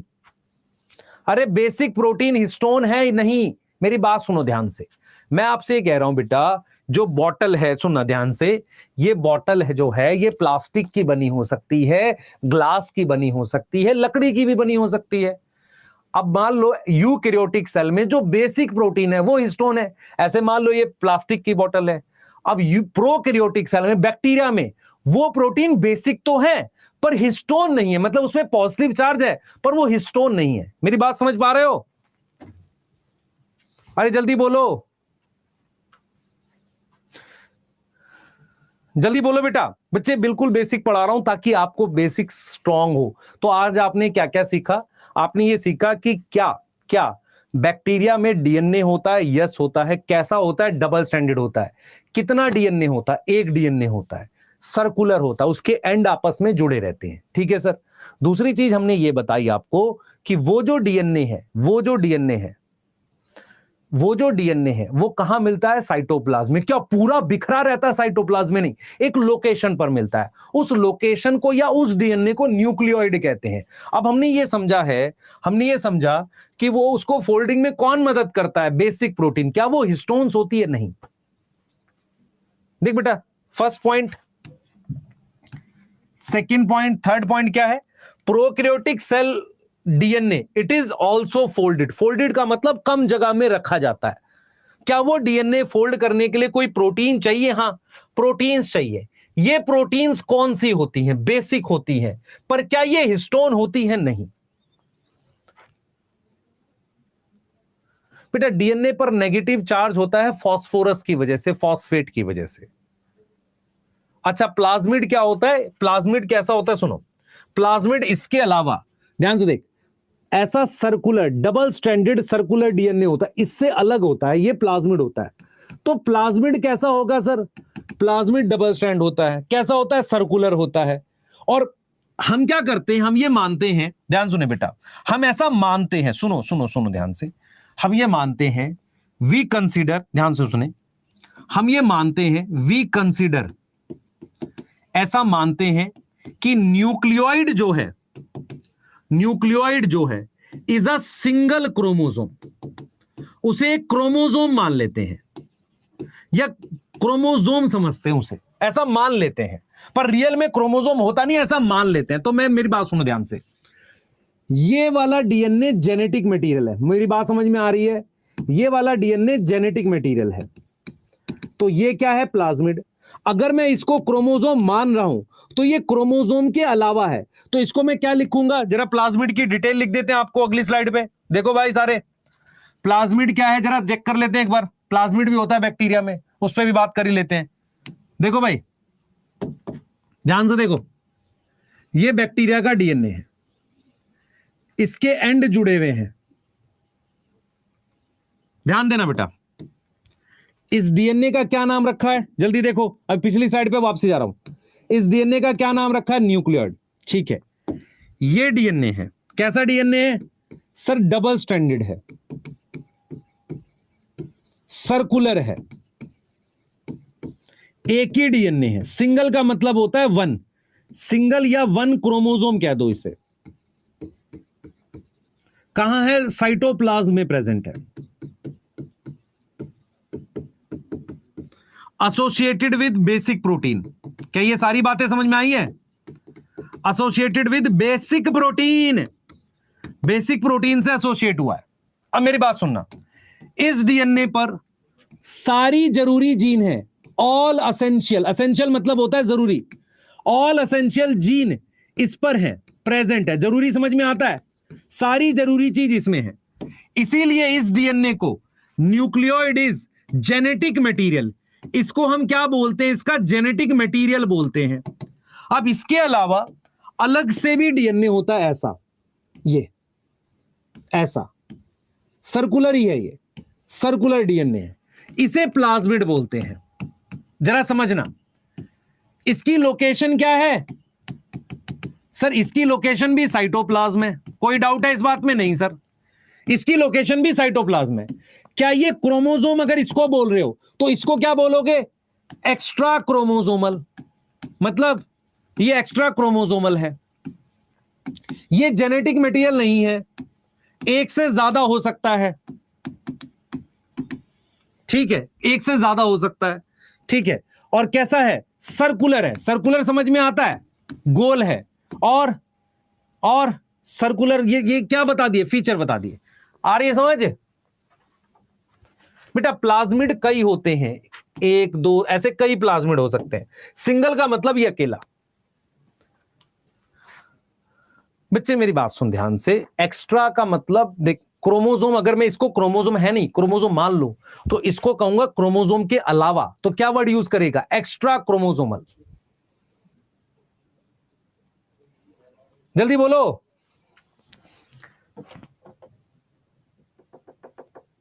डिफरेंस इन, मेरी बात सुन बच्चे, एक बच्चा पूछ रहा है सर डीएनए और प्लाज्मिड में क्या? मेरी बात सुन ध्यान से, ये बॉटल है, ठीक है, और ये पेन है, ये दोनों प्लास्टिक के बने हुए हैं, ये बॉटल है, ठीक है, और ये मान लेते हैं पेन है। एक बच्चा पूछ रहा है डीएनए और प्लाज्मिड में अंतर, और ये दोनों प्लास्टिक के बने हुए हैं, ये भी प्लास्टिक का, ये भी प्लास्टिक का। तू क्या पूछ रहा है? पेन और प्लास्टिक में अंतर, क्या मतलब हुआ? मैं तुझे ये समझा रहा हूं कि न्यूक्लियोइड और प्लाज्मिड दोनों डीएनए के बने हुए हैं। जैसे बॉटल और पेन दोनों प्लास्टिक के बने हुए हैं, ऐसे ये और ये दोनों डीएनए के बने हुए हैं। तो इसमें और इसमें अंतर पूछ सकता है, तो पेन और प्लास्टिक में अंतर थोड़ी पूछेगा भाई। समझ आया नहीं आया? जल्दी बोल। हाँ सर, प्रीवियस स्लाइड दिखा दो एक बार, नोट कर ले। सही है सर, एनसीईआरटी कवर करोगे 100%। बेटा मैं चैप्टर पे जब जैसे ही आऊंगा ना, अभी पूरी तरीके से नहीं आया हूं, मैं चैप्टर पढ़ाने से पहले अगर उसके बेस बना दूंगा तुझे समझ सारा आएगा। क्योंकि हम cell cycle cell division chapter पढ़ रहे हैं, उसमें मुझे बता तू क्या पढ़ेंगे। हम सेल को डिवाइड करेंगे, तो क्या बिना डीएनए डिवाइड करे सेल डिवाइड हो सकता है? नहीं। तो मुझे डीएनए के बारे में सारा पता होना। डबल स्ट्रैंडेड का मतलब 2 धागे, इसमें भी डबल स्ट्रैंड होता है बेटा, प्लाज्मिड में भी। बेटा बेसिक का मतलब होता है पॉजिटिव चार्ज की प्रोटीन। बेसिक का मतलब होता है पॉजिटिव चार्ज की प्रोटीन। हां, जल्दी करो, जल्दी जल्दी, फास्ट।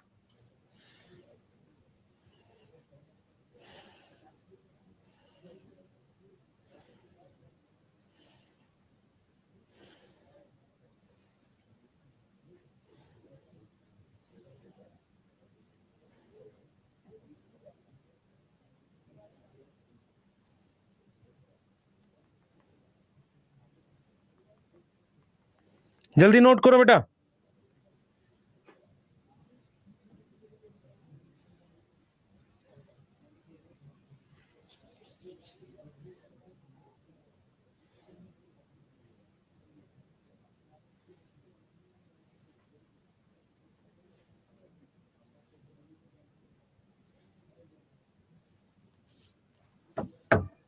जल्दी जल्दी जल्दी बेटा, पहले मैं सेल चैप्टर, तू टेंशन नहीं ले, तुझे सारा समझ में आ जाएगा।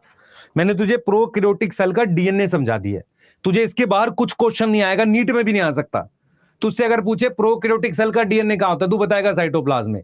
कितने धागे होते हैं? डबल स्टैंडर्ड होता है। कैसा होता है? सर्कुलर। सर्कुलर का मतलब उसका एक एंड दूसरे से जुड़ा रहता है।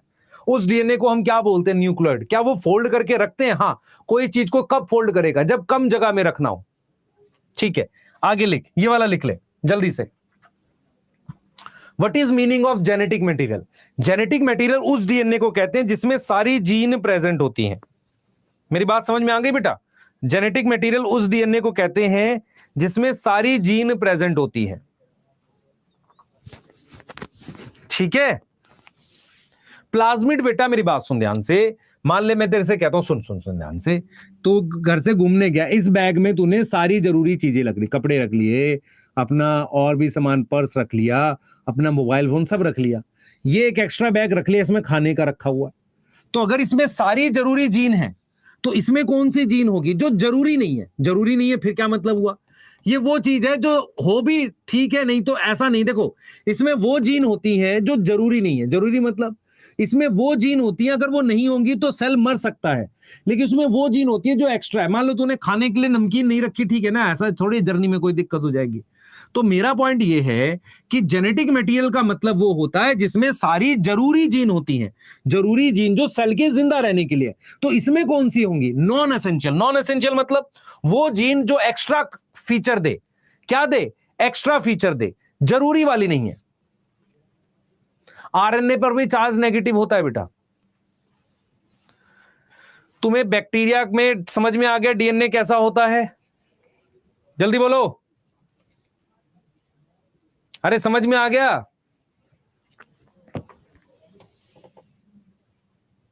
यस सर, बहुत बढ़िया। तो इसका मतलब तुम्हें यह समझ में आ गया कि जेनेटिक मटेरियल क्या है, और तुमने प्लाज्मिड की बात देख ली। चलिए आगे चलेंगे।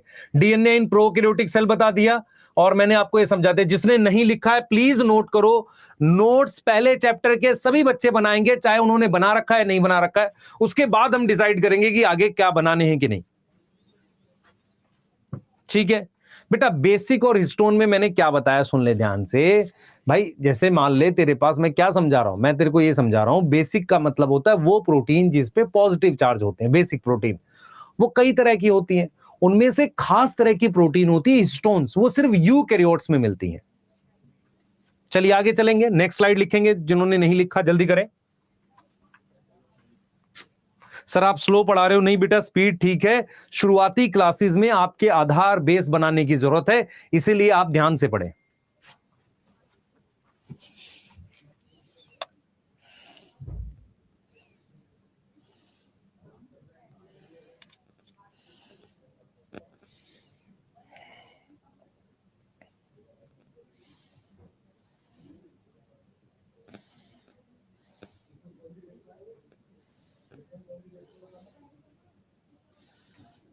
ठीक है, चलें आगे। अरे नोट कर लिया? जो समझदार बच्चे हैं, फास्ट लिख रहे हैं, पढ़ाई कर ले भाई। मैं जो पढ़ा रहा हूं बहुत स्पेसिफिक पढ़ा रहा हूं, उसके बाहर जाएगा नहीं। अगर मान ले तुझे मैं क्वेश्चन दे दूं, मुझे बताइए तेरे को क्वेश्चन आया कि नहीं, देख कितना आसानी से नीट में क्वेश्चन बन जाएगा। Difference in nucleoid and plasmid, A location, B circular, C role, D double standard. अब बता जल्दी से आंसर। लोकेशन दोनों की साइटोप्लाज्म है, हां सर। दोनों सर्कुलर हैं, यस सर। रोल अलग अलग है, एक जेनेटिक मटेरियल है, एक में एक्स्ट्रा फीचर है। डबल स्टैंडर्ड दोनों, यस, सी आंसर आ गया।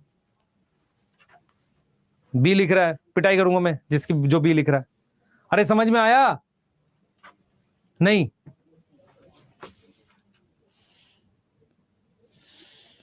समझ में आया? जल्दी बता बेटा। हाँ बोल। फंक्शन ऑफ प्लाज्मिड, फंक्शन में कौन सी जीन होती है जो जरूरी नहीं है? जीन होती हैं, लेकिन कौन सी जीन होती हैं जो जरूरी नहीं है? एक्स्ट्रा जीन होती हैं। ठीक है, बढ़िया बढ़िया। चलिए आगे चलेंगे और आपको यूकैरियोटिक की बात करने वाले, हम लोग यूकैरियोटिक सेल की बात करने वाले हैं, और यहीं से आपको चैप्टर के अंदर हम अब घुसने वाले हैं। ठीक है, जिन बच्चों को डाउट होगा, यूकैरियोटिक सेल में डीएनए की बात करेंगे, तो यूकैरियोटिक सेल का जो डीएनए है उसमें हम बात करने वाले हैं। ठीक है, क्लियर है? यूकैरियोटिक सेल के डीएनए की बात करने वाले हैं। इसके लिए मैंने क्या किया है, एक यूकैरियोटिक सेल बना दिया है। ठीक है सर, और उसके साथ साथ मैंने ये न्यूक्लियस बना दिया है ऐसे। ठीक है सर, ये न्यूक्लियस बना दिया आपने। ठीक है, तो ये हमारे पास न्यूक्लियस। आप जरा बोर्ड की तरफ ध्यान से देखें, ये इसका साइटोप्लाज्म है, ये इसकी सेल मेम्ब्रेन है। अगर ये प्लांट सेल बनाता तो सेल वॉल बनाता। अभी जो भी सेल बनाए ध्यान से देखेंगे आप लोग। मेरे पास यूकैरियोटिक सेल में ये इतना बड़ा डीएनए है, ऐसा।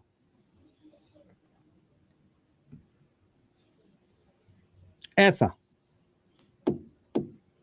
ध्यान देंगे सारे बच्चे। यूकैरियोटिक सेल में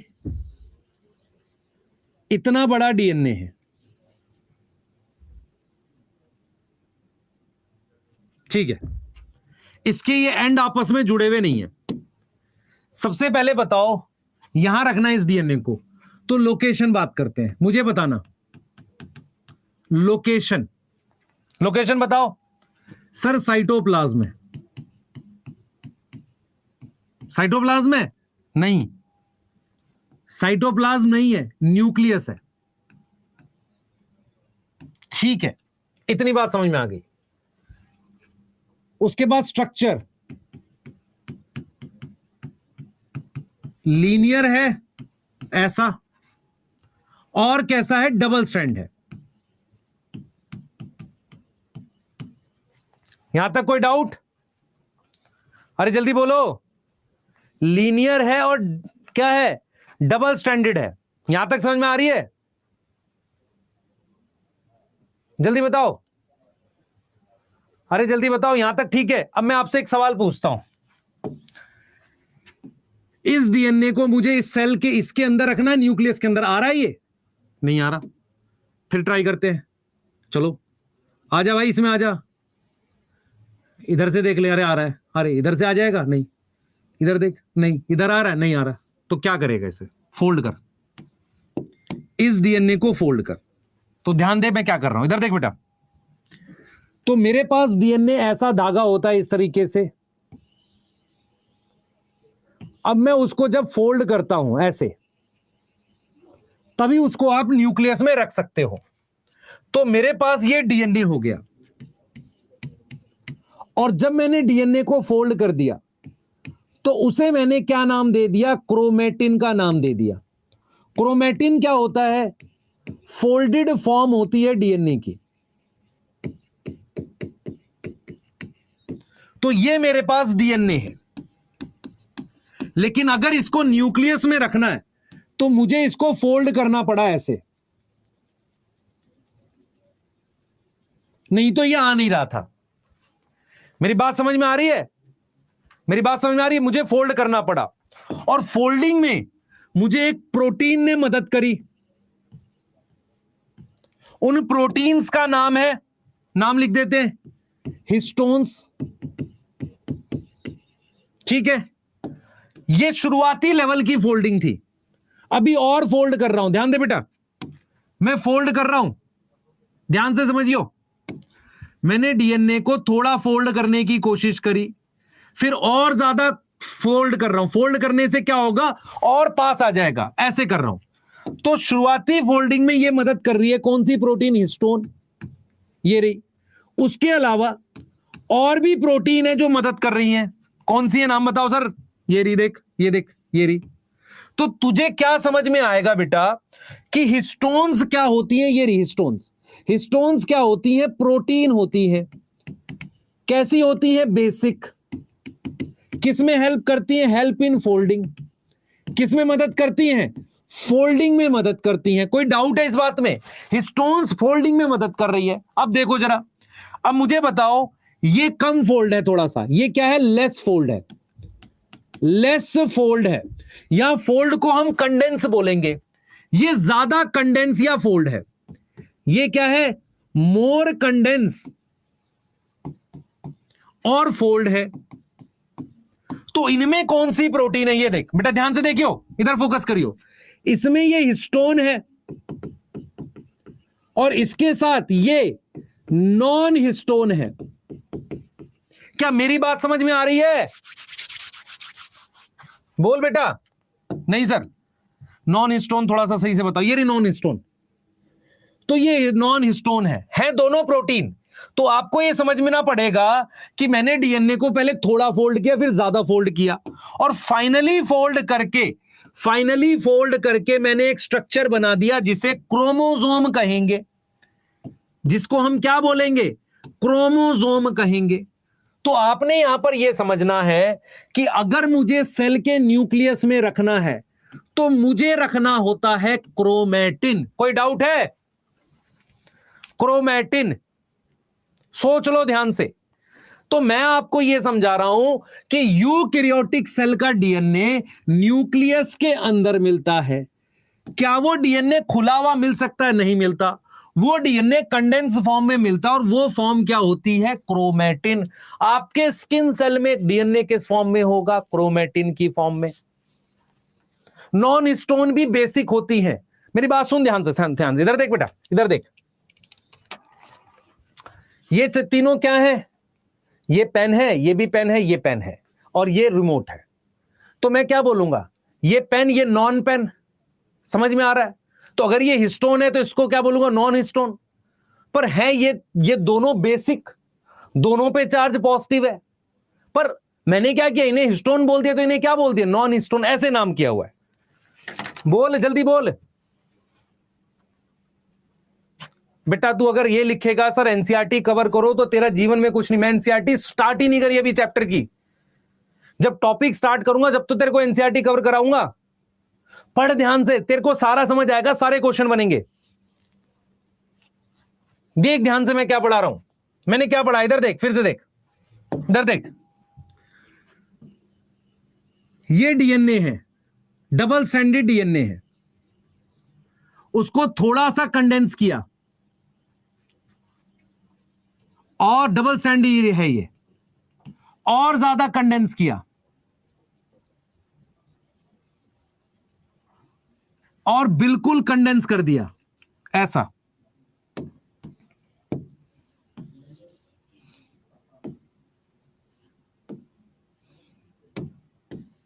ध्यान से देखिए बेटा,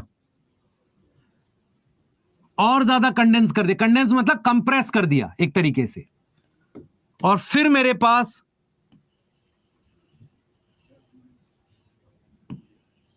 इस तरीके का स्ट्रक्चर बन गया कंप्रेस करके।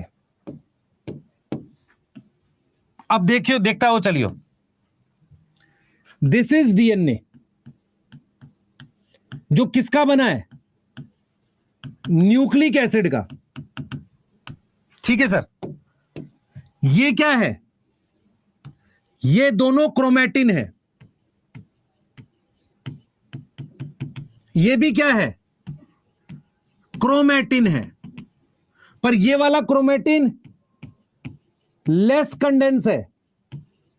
ये वाला कैसा है? मोर कंडेंस है। और सबसे ज्यादा कंडेंस क्या है?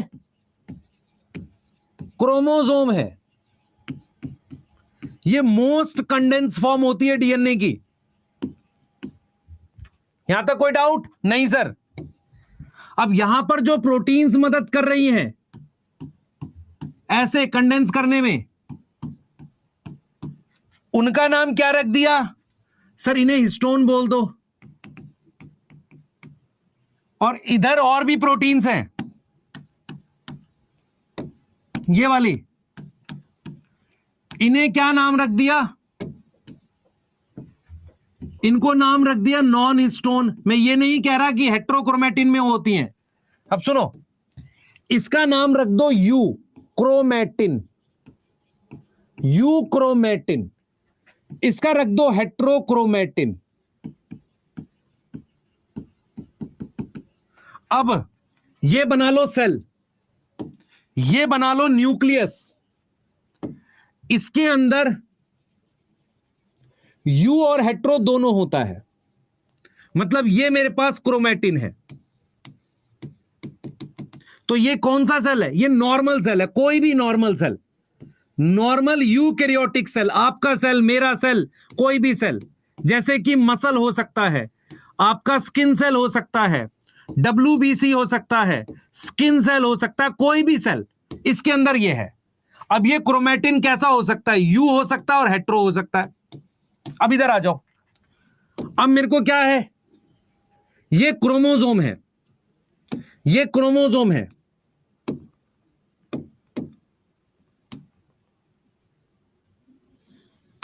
इधर ध्यान दो बेटा सारे।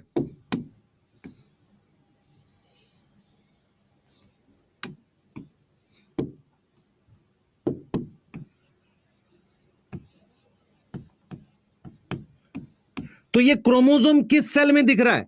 जो डिवाइड होने वाला है। ये कौन सा सेल है? डिवाइडिंग सेल है। जल्दी बोलो। तो आपको एक चीज समझ में आई कि नहीं? आपको यह बात समझ में आई कि नहीं? बताओ सारे। आपको यह समझ में आया कि नॉर्मल क्रोमैटिन मेरे पास किस में होता है? चाहे यू हो चाहे हेट्रो हो, ये मेरे पास नॉर्मल सेल में होते हैं। लेकिन क्रोमोसोम मेरे पास डिवाइडिंग सेल में होते हैं। और सबसे ज्यादा कंडेंस, मोस्ट कंडेंस डीएनए किस में होगा? मोस्ट कंडेंस किस में होगा? क्रोमोसोम में। ये डीएनए है। डीएनए जब कंडेंस करता है, क्योंकि कम जगह में रखना है, तो वो क्रोमैटिन बनाता है। ये यू हो गया और ये हेट्रो हो गया। ये दोनों तरह के डीएनए मेरे पास नॉर्मल सेल में होता है। लेकिन जो सेल डिवाइड करता है उसमें क्रोमोसोम दिखता है। और सेल नॉर्मली ऐसे ही प्रेजेंट होता है ना? बताओ क्रोमैटिड क्या होता है वो भी बता रहा हूं, पर पहले इस पे फोकस कर। किसको नहीं समझ में आया जल्दी बताओ। अरे समझ में आ गया, प्रीवियस स्लाइड दिखा रहा हूं, पहले बताओ ये समझ में आया कि नहीं।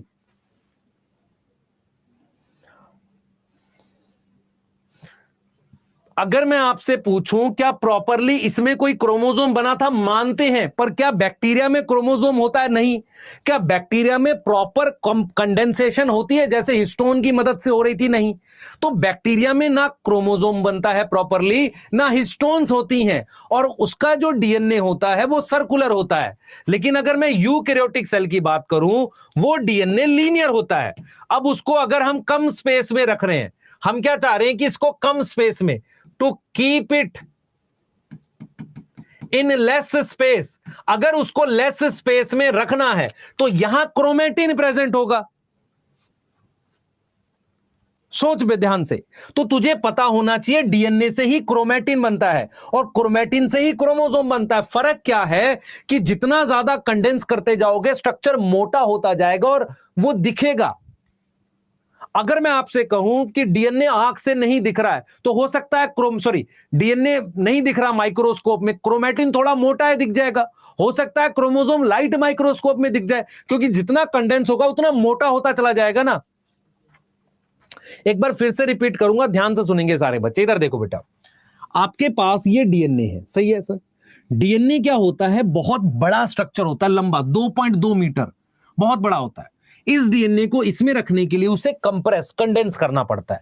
इस कंडेंस स्ट्रक्चर को हम क्या बोलते हैं, क्रोमैटिन बोलते हैं। क्रोमैटिन में भी कम और ज्यादा कंडेंस होता है। शुरुआत में कंडेंसेशन में कौन प्रोटीन हेल्प करती है, हिस्टोन। कुछ और भी प्रोटीन होती है, उन्हें नॉन हिस्टोन कहते हैं। उसके बाद क्या होता है, क्रोमोसोम बनता है। अगर आपको किसी सेल में देखना हो तो डीएनए किस फॉर्म में मिलेगा, हमेशा क्रोमैटिन की फॉर्म में मिलेगा, चाहे यू हो चाहे हेट्रो हो। मतलब कुछ हिस्सा यू की फॉर्म में, कुछ हिस्सा हेट्रो की फॉर्म में, इस फॉर्म में मिल सकता है। अगर आपको सेल डिवाइड कर रहा है, ये डिवाइडिंग सेल है, उसी में क्रोमोसोम दिखता है, तो क्या सारे सेल डिवाइड करते हैं, नहीं। मान लो सारे सेल डिवाइड करते, नहीं करते। न्यूरॉन तो डिवाइड ही नहीं करता। तो जब सेल डिवाइड करेगा तभी क्रोमोसोम दिखेंगे। और एक चीज और याद रखना, क्रोमैटिन न्यूक्लियस के अंदर दिखता है, लेकिन क्रोमोसोम जो होता है उसके बाहर की न्यूक्लियर मेम्ब्रेन, मतलब वो जो मेम्ब्रेन है वो टूट जाती है। तो इसका मतलब यह हुआ कि क्रोमोसोम साइटोप्लाज्म में दिख सकते हैं। बेटा नॉन हिस्टोन एसिडिक क्यों होगा अगर उसके साथ जुड़ना है डीएनए के साथ। कंडेंस का प्रोसेस मैंने कोई फेज नहीं पढ़ा है अभी तक, मैंने चैप्टर ही स्टार्ट नहीं किया यार, क्यों परेशान हो रहा है। मैं तुझे अगर डीएनए नहीं समझा पाऊंगा तो मैं चैप्टर स्टार्ट करके क्या ही करूंगा बता। परेशान मत हो, मेरे पे छोड़, मेरे को कराने दे। मैं तुझे सिर्फ यह समझाने की कोशिश कर रहा हूं कि बैक्टीरिया में कोई क्रोमोसोम दिखते हैं, प्रॉपरली नहीं दिखते। बैक्टीरिया का डीएनए क्या बहुत बदलाव दिखाता है, नहीं दिखाता। डीएनए बैक्टीरिया में कोई बदलाव नहीं होते बहुत बड़े, वो हमेशा एक जैसा रहता है।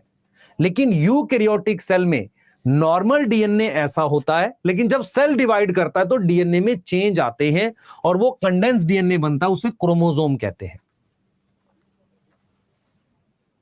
यू और हेट्रो क्या होता है, ये देख बेटा, ये कम कंडेंस है, देख रहा थोड़ा, ये देख कितना गाढ़ा है, ये देख कितना ज्यादा, ये ज्यादा कंडेंस मतलब देख मेरी बात समझ, ये डीएनए है, इसको थोड़ा पास करूंगा तो कंडेंस कह रहा हूं ना। तो ऐसे ही क्या है, इस डीएनए को अभी थोड़ा कंडेंस किया, लेकिन ज्यादा कर दूंगा तो ये हेट्रो हो गया, ये यू हो गया। ये यू क्रोमैटिन है, ये हेट्रो है। अब और कंडेंस करूंगा तो क्रोमोसोम बनेगा ना। समझ में आ रहा है कि नहीं, बताओ, बोलो। दूसरी चीज क्या है बेटा, हिस्टोन्स की बात कर ले। इधर देख, हिस्टोन्स क्या है, हिस्टोन्स एक प्रोटीन होती हैं। क्या होती है हिस्टोन्स, क्या होती है, प्रोटीन होती हैं। तो हिस्टोन प्रोटीन जो है वो हेल्प करती है पैकेजिंग। मेरी बात सुनेंगे ध्यान से।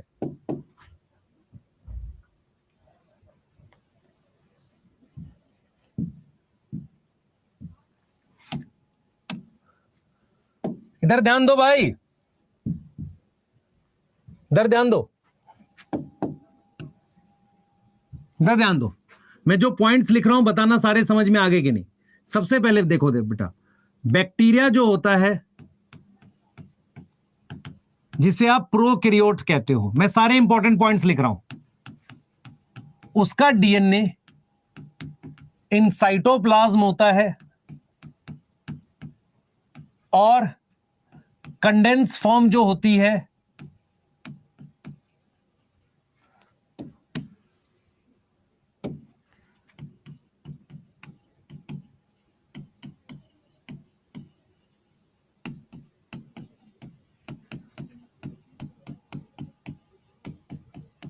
एक बच्चा कहेगा सर एनसीईआरटी पढ़ा, बेटा एनसीईआरटी ही पढ़ा रहा हूं, आधार बना दूंगा तेरा बस। नॉट प्रॉपर क्रोमोसोम फॉर्म, इस बात में ध्यान रखियो, ठीक है। अगर हम बात करते हैं यूकैरियोट्स की, यूकैरियोट्स में क्या होता है, ध्यान से सुनिए। DNA present in form of chromatin. DNA किस फॉर्म में प्रेजेंट होता है, क्रोमैटिन की फॉर्म में। किधर प्रेजेंट होता है, इनसाइड न्यूक्लियस, इनसाइड न्यूक्लियस। ठीक है, हमारे पास क्या होगा, लेस कंडेंस को बोलते हैं यूक्रोमेटिन, और ज्यादा कंडेंस को बोलते हैं हेट्रोक्रोमेटिन। उसके बाद इन यूकैरियोट, पहले लिख लूं फिर स्लाइड दिखा रहा हूं आपको सारी। इन यूकैरियोट्स कौन मदद करेगा, histones help in initial, initial मतलब शुरुआती, पैकेजिंग मतलब होता है बेटा पैक करना, पैकेजिंग, शुरुआती पैकेजिंग में कौन मदद करता है, हिस्टोन मदद का। पैकेजिंग का मतलब है यहां कंडेंसेशन, क्या मतलब है, कंडेंसेशन, ठीक है। उसके बाद देखते हैं बेटा, मोस्ट कंडेंस डीएनए क्या होता है, मोस्ट कंडेंस फॉर्म कौन सी है, फॉर्म इज क्रोमोसोम, बट ये कब दिखेगा, visible only when cell divide, जब तक सेल डिवाइड नहीं करेगा ये दिखेगा नहीं। यहां तक समझ में आ गई, बोलो, यहां तक समझ में आ गई, जल्दी बोलो। हाँ, तो आपको यह समझ में आ रहा है कि यूकैरियोटिक सेल में हिस्टोन्स होती हैं, कुछ यू और हेट्रोक्रोमेटिन होता है, और जब सेल डिवाइड करता है तभी क्रोमोसोम दिखता है, नहीं तो क्रोमेटिन दिखता है। दूसरा, मैं एक चीज समझ पा रहा हूं, ध्यान दो बेटा, मैं एक चीज समझ पा रहा हूं, अगर आप मेरी बात समझ सको तो, मेरी बात समझ सको तो, ये मान लो बैक्टीरिया का सेल है, समझना, ये मान लो बैक्टीरिया का सेल है ये वाला, और ये मेरे पास यूकैरियोटिक सेल है ये, ठीक है, समझना।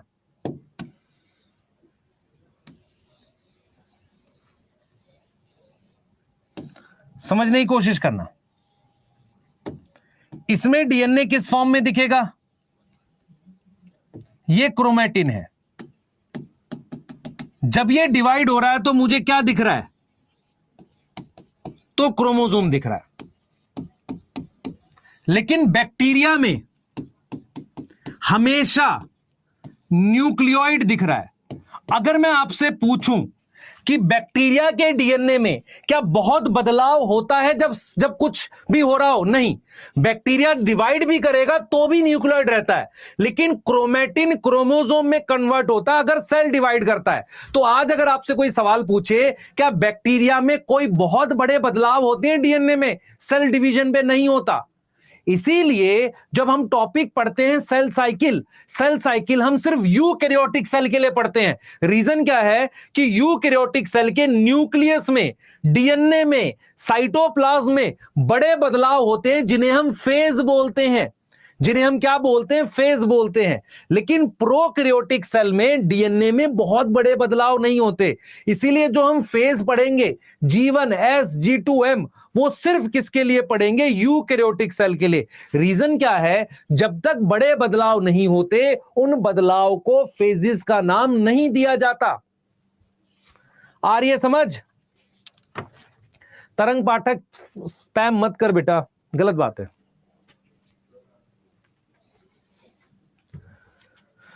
बोलो, मैं लिखने के लिए वापसी स्लाइड कर रहा हूं। मैंने क्या पढ़ा है, बात समझ में आई, मैंने क्या पढ़ा है समझ में आया। सेल साइकिल वाला जो टॉपिक है जिसमें G1, S, G2, M phase पढ़ाया जाएगा, वो सिर्फ यूकैरियोटिक सेल के लिए वैलिड है, क्योंकि प्रोकैरियोटिक सेल का डीएनए न्यूक्लियोइड होता है, वो डिवाइड भी कर रहा हो तो उसमें बड़े बदलाव नहीं होते। लेकिन यूकैरियोटिक सेल में बहुत बड़े बदलाव होते हैं, किसके अंदर, न्यूक्लियस के अंदर। ये देखो इसकी मेम्ब्रेन टूट गई है, नहीं है यहां, साइटोप्लाज्म में बदलाव होते हैं। इसीलिए हम उसे क्या बोलते हैं, फेजेस बोलते हैं, फेजेस, ठीक है, फेजेस। इधर देखें, आ जाओ इधर, एक बार ये नोट करो सारे बच्चे, नोट कर लो, फिर बता रहा हूं आगे। जल्दी नोट करो बेटा, जल्दी नोट करो। बेटा मैं बेसिक नहीं पढ़ाऊंगा तो मैं तुम्हें अगर ये बोलूंगा कि हिस्टोन्स की सिंथेसिस एस फेज में होती है तो तुम कहोगे सर बैक्टीरिया में बनेगा हिस्टोन की यूकैरियोट में, फिर मैं कहूंगा सिर्फ यूकैरियोटिक, तो तुम्हें रीजन है ना, प्रोकैरियोट में हिस्टोन होता ही नहीं है। व्हाट इज सिस्टर क्रोमेटिड बता देंगे, अभी क्रोमोसोम का स्ट्रक्चर दिखा देते हैं आपको।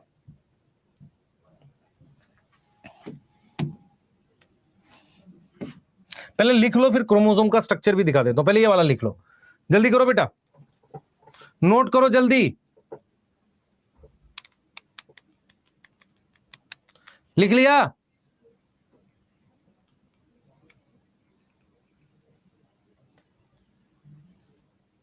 बेटा न्यूक्लियोसोम वगैरह आप जेनेटिक्स में पढ़ोगे, यहां मत घुसाओ उसे, आपको जितना जरूरी है इस चैप्टर के लिए वो सारे बेसिक्स बता दिए। ये वाला लिख लिया? पहले जल्दी बताओ,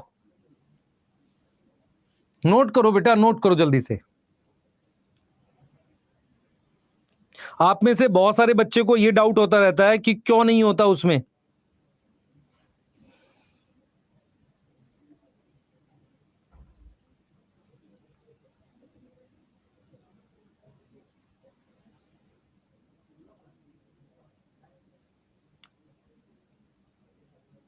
जल्दी बताओ,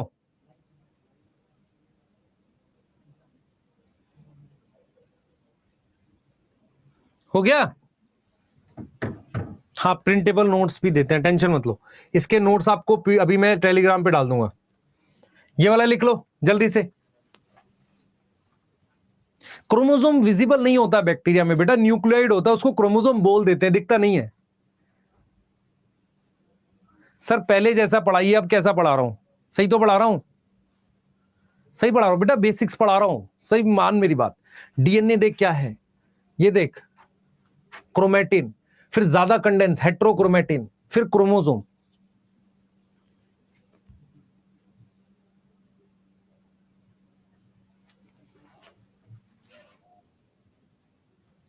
इसीलिए माइटोसिस मियोसिस यूकैरियोटिक सेल में पढ़ाई जाती है, प्रोकैरियोट में क्यों नहीं पढ़ाते? उसमें क्रोमोसोम ही नहीं होते, उसमें तो सिर्फ क्रोमेटिन वो होता है, क्रोमेटिन। बेटा आप में से बहुत सारे बच्चे या सारे ही बच्चे वो है ना जिनका सिलेक्शन नहीं हुआ, चाहे 500 हो, बिना बेसिक के जाओगे तो आगे जाकर कहीं ना कहीं कोई क्वेश्चन गलत हो जाएगा। हाँ इसलिए बेसिक भी पढ़ो। सेल साइकिल सेल डिवीजन अच्छा चैप्टर है, उसके अच्छे क्वेश्चंस आते हैं, सारे क्वेश्चन तुमसे आसानी से बन जाएंगे, मुश्किल क्वेश्चन दूंगा तो भी बन जाएंगे अब। लेकिन अगर मैं आपको ऊपर ऊपर से पढ़ाऊंगा तो चीजें समझ नहीं आएंगी। मान लो आपको डीएनए, क्रोमेटिन, क्रोमोसोम और न्यूक्लियोइड ये पता ही नहीं है तो कैसे होगा?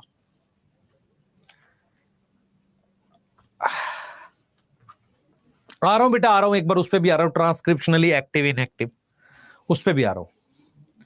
पहले नोट कर लो इसको, नोट कर लो जल्दी से, जल्दी जल्दी फास्ट, इतना नोट कर लो फिर आगे चलें। ये वाला नोट करो अब,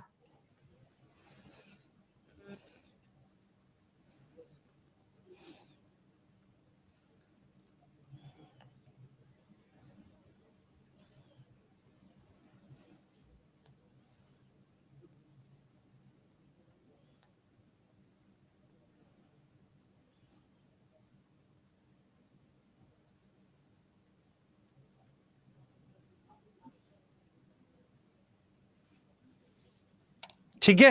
नोट कर लिया? आगे आ जाओ, अब जो मैं बताऊंगा उसको समझना। नोट कर लिया बेटा? ये वाला जल्दी करो बेटा। यूकैरियोटिक सेल में प्लाज्मिड नहीं होते, एक्सेप्शन है ईस्ट, उसमें होते थे पर आपको पढ़ाया नहीं जाता।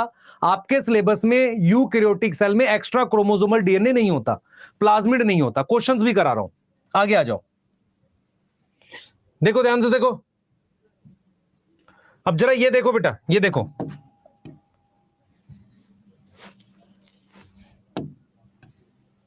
क्वेश्चंस देखना जल्दी जल्दी से।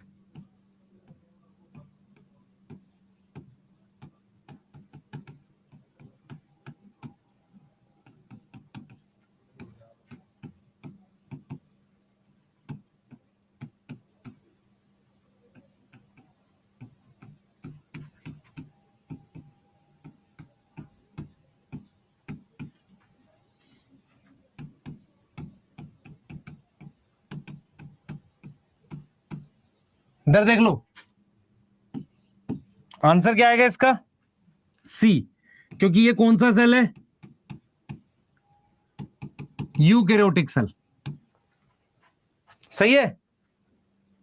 हाँ ठीक है, ये वाला भी लिख लो बेटा, ये वाला भी नोट करना आपने, जल्दी जल्दी। बेटा प्रोकैरियोटिक जो होते हैं ना सेल, उसमें न्यूक्लियोइड होता है, उसमें हमारे पास मतलब ज्यादा बदलाव नहीं होते, इसलिए उसको साइकिल नहीं बनाते। नॉन हिस्टोन प्रोटीन क्या होती है? कुछ ऐसी प्रोटीन होती है जो हिस्टोन के अलावा पैक करने में हेल्प करती है। अगला क्वेश्चन देखो जरा।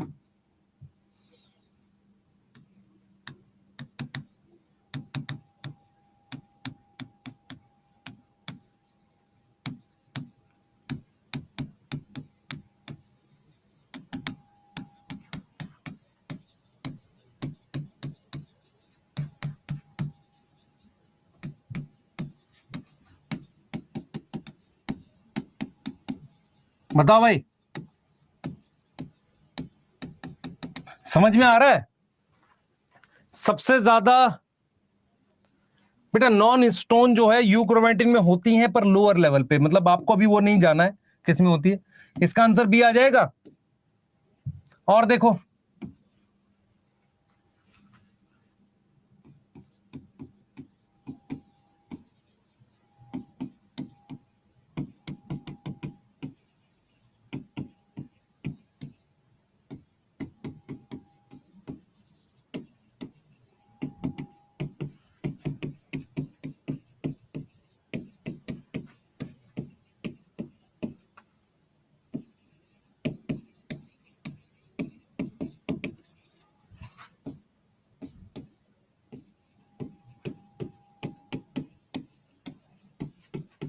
ये तो कितना अच्छा क्वेश्चन है।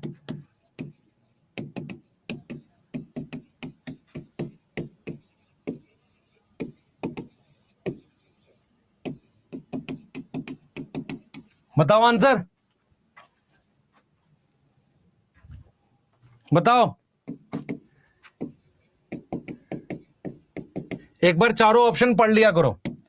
ऑलवेज यूक्रोमेटिन गलत है, ये भी गलत है, लेकिन नेवर कम इन साइटोप्लाज्म और come in cytoplasm during cell division in mitosis, ये सही है।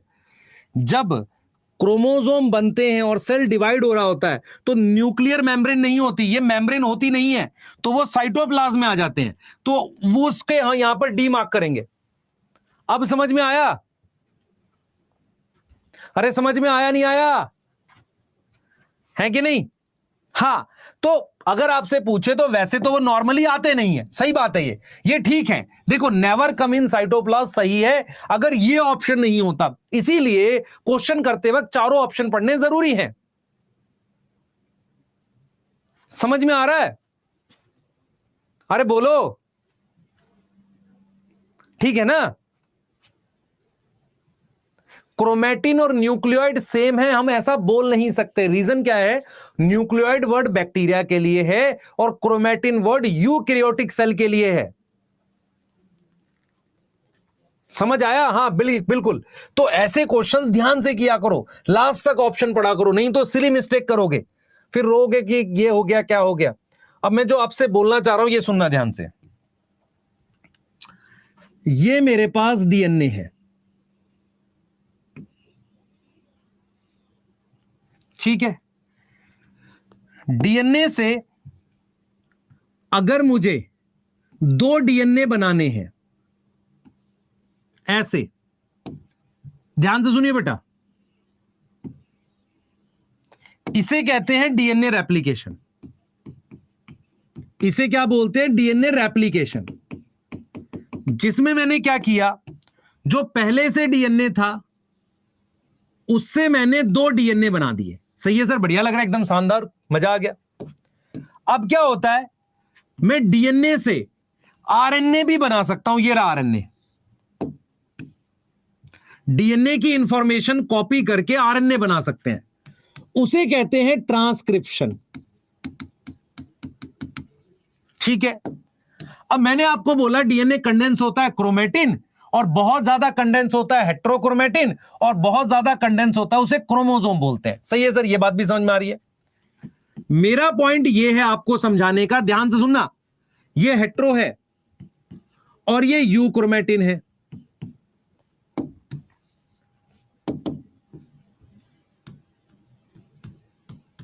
मेरी बात बहुत ध्यान से सुनना। अगर मुझे डीएनए को, ध्यान सुनेंगे, बहुत ध्यान से सुनो बेटा, बहुत ध्यान से सुनो, 1 मिनट लगेगा, 1 मिनट लगेगा, सुन लेना मेरी बात सुनो। अगर मुझे ध्यान सुनेंगे, अगर मुझे डीएनए रेप्लिकेशन करनी होती है, मतलब डीएनए रेप्लिकेशन का मतलब होता है कॉपी बनाना, तो डीएनए रेप्लिकेशन रिक्वायर कि डीएनए खुला हुआ हो, DNA in open form, open form खुला हुआ हो, इसका मतलब डीकंडेंस हो, खुला हुआ हो। हां सर, ऐसे ही जब डीएनए से आरएनए बनाते हैं तो ट्रांसक्रिप्शन का मतलब है कि डीएनए खुला हुआ हो। ट्रांसक्रिप्शन ऑल्सो रिक्वायर कि डीएनए क्या हो, is in open form. Open मतलब थोड़ा सा खुला हुआ हो। यहां ओपन फॉर्म का मतलब है ये वाली फॉर्म, बंद फॉर्म मतलब कंडेंस ना हो। तो आज आप मुझे सोच के बताओ कि अगर मुझे ट्रांसक्रिप्शन करनी है तो मुझे डीएनए थोड़ा थोड़ा खोलना पड़ता है। इसका मतलब यह हो गया कि अगर मुझे सेल को डिवाइड करना है तो क्रोमोसोम बनाना है, लेकिन मुझे अगर उसका डीएनए रेप्लिकेशन करनी है या ट्रांसक्रिप्शन करनी है तो डीएनए को थोड़ा खोलना पड़ता है। अब आप खुद सोच के बताओ, इसको खोलना आसान है कि इसको खोलना आसान है? सर इसको खोलना आसान है क्योंकि ये ज्यादा खुला हुआ है। इसीलिए पढ़ाया जाता है मॉलिक्यूलर बेसिस में कि यूक्रोमेटिन ट्रांसक्रिप्शनली एक्टिव होता है, मतलब क्योंकि उसको खोलना आसान है, उससे आरएनए आसानी से बनेगा। समझो ध्यान से। दूसरी बात, जब हम डीएनए रेप्लिकेशन पढ़ाएंगे तो आपको यह बताएंगे कि सारा ही डीएनए खुलता है, मतलब हेट्रो भी खोलना पड़ता है, यू भी खोलना पड़ता है, पर किसको खोलना आसान है? यूक्रोमेटिन को। अरे समझ में आया? नहीं आया? ये समझ में आया? तो डीएनए रेप्लिकेशन और ट्रांसक्रिप्शन दोनों के लिए डीएनए को खोलना पड़ता है। इसीलिए हेट्रोक्रोमेटिन जो है उसकी वो ट्रांसक्रिप्शनली इनएक्टिव होता है। मतलब ये हुआ कि आपको समझना पड़ेगा कि जैसे हमारे पास, ध्यान दे बेटा, जैसे मैंने ये सेल दिखाया तुझे, इस सेल में जैसे ये वाला पार्ट हेट्रोक्रोमेटिन है, ये यूक्रोमेटिन है, तो जो आरएनए बनेगा वो यहीं से बनेगा, यहां से बनेगा नहीं। इतनी बात समझ में आ गई? जल्दी बोलो, समझ में आई? आज ये बात समझ में आई why euchromatin is more active transcriptionally, क्योंकि उसको खोलना आसान है। तो जो जितनी भी जीन वगैरह होती हैं वो यहां होती हैं, उस वाले हिस्से में होती हैं, और जो जीन नहीं होती किसमें? हेट्रोक्रोमेटिन वाले में। दूसरा क्या है, क्रोमोसोम की तो और ट्रांसक्रिप्शन नहीं कर सकते। तो अगर आपसे कोई पूछे कि जब सेल डिवाइड होगा तो क्रोमोसोम प्रेजेंट होगा, क्या उस वक्त डीएनए रेप्लिकेशन और ट्रांसक्रिप्शन हो सकती? नहीं हो सकती, क्योंकि मुझे खुला हुआ डीएनए चाहिए तब। अरे समझ आ रहा है? नहीं? फिर रिपीट कर देता हूं, मेरी बात सुन। देख बेटा, मेरी बात सुन ध्यान से। मेरे पास ये डीएनए है, डीएनए की कंडेंस फॉर्म यूक्रोमेटिन, और कंडेंस करेंगे तो हेट्रोक्रोमेटिन, और फाइनली कंडेंस करेंगे तो क्रोमोसोम बनेगा। क्रोमोसोम अगर आप ध्यान से देखो तो किसी भी क्रोमोसोम में ये और ये दो क्रोमेटिड होते हैं, और यहां पर ये सेंट्रोमियर होता है। इन्हें क्या कहते हैं? इस पूरे को क्रोमेटिड। ये भी क्रोमेटिड है और इसे बोलते हैं सेंट्रोमियर। ठीक है सर? और ये सिस्टर क्रोमेटिड है, मतलब यहां से लेके पूरा ये और ये दोनों क्या है? सिस्टर क्रोमेटिड है। बढ़िया सर, मैं आपको यही समझा रहा हूं कि डीएनए खुला हुआ होना चाहिए रेप्लिकेशन और ट्रांसक्रिप्शन के लिए। तो हेट्रो और क्रोमोसोम की तो ना ट्रांसक्रिप्शन हो सकती ना डीएनए रेप्लिकेशन, डीएनए खोलना पड़ता है। कुछ आ रहा है समझ? नहीं आ रहा? स्लो ही पढ़ा रहा हूं यार, बेसिक्स हैं ये। सर हमें ट्रांसक्रिप्शन नहीं पता, तुझे ये समझ में आता है कि डीएनए से आरएनए बनाने के प्रोसेस को ट्रांसक्रिप्शन कहते हैं, डीएनए से डीएनए बनाने के प्रोसेस को डीएनए रेप्लिकेशन कहते हैं। डीएनए ऐसे खुला हुआ चाहिए जब रेप्लिकेशन और ट्रांसक्रिप्शन करनी है। तो मेरा पॉइंट ये है, क्या क्रोमोसोम जब बना होगा, क्रोमोसोम कब बनेगा, जब सेल डिवाइड करेगा, तो क्या उस वक्त ट्रांसक्रिप्शन और रेप्लिकेशन हो सकती है? नहीं हो सकती है कि नहीं? ठीक है, तो लेक्चर को आज यहीं रोकेंगे और आज आपके वो बेसिक्स मेरे को जो बनाने थे चैप्टर के और आपके बायो के स्टार्टिंग में काफी हद तक मैंने बना दिए हैं और मुझे ये फील हो रहा है कि आपको मैं इसके आगे अब इस चैप्टर के मेन पॉइंट्स पढ़ाता हुआ चला जाऊंगा। अभी मैंने आपकी सिर्फ डीपीपी 1 का कंटेंट पढ़ाया है, डीपीपी 2 आप सॉल्व अभी नहीं करोगे, सिर्फ डीपीपी 1 सॉल्व करोगे और उसका लेक्चर वीडियो सॉल्यूशन देख लोगे। सारे लोग कर लेंगे। हम लोग बेटा अब नेक्स्ट वीक को मंडे को मिलेंगे और आपको अभी 3 दिन क्लास होगी जूलॉजी की, ठीक है। हम ऐप में और सुधार कर रहे हैं, कुछ बच्चे जो लिख रहे हैं उनके लिए ट्राई करेंगे, पर फिलहाल अभी कंडीशन ये है आपकी कि आपको ऐप में क्लास उसी समय ज्वाइन करनी है जिस वक्त आपकी लाइव क्लास होती है, कोई गड़बड़ी नहीं करेगा। दूसरी चीज क्या है, प्रिंटेड फॉर्म में जो डीपीपी आपको चाहिए वो हम आपको आज टेलीग्राम पे डाल देंगे। 30 तारीख तक ऐप में एक अपडेट आएगा कि वो आपको आप प्रिंट भी करा सकते हो, मतलब उसको प्रिंट करा सकते हो, कोई दिक्कत नहीं इस बात में। नहीं, डाटा के लिए मैं देख रहा हूं कि क्या क्वालिटी और कम हो सकती है, उसके लिए ट्राई करते हैं, ठीक है, सही है। चलिए मिलते हैं जल्दी से। बेटा आप किसी गांव में मुझे देख रहे हैं, आप किसी शहर में मुझे देख रहे हैं, इंपॉर्टेंट ये नहीं है, इंपॉर्टेंट कंटेंट है और आप कितना ध्यान से मेरी बात सुन रहे हैं। बहुत बेसिक से पढ़ाऊंगा, सारी चीजें समझ आएंगी, पूरा का पूरा आपका पेपर पढ़ाए हुए में से आएगा और मैं एनसीईआरटी भी पूरी कवर करूंगा, ठीक है। बहुत बहुत मिलते हैं जल्दी, बाय।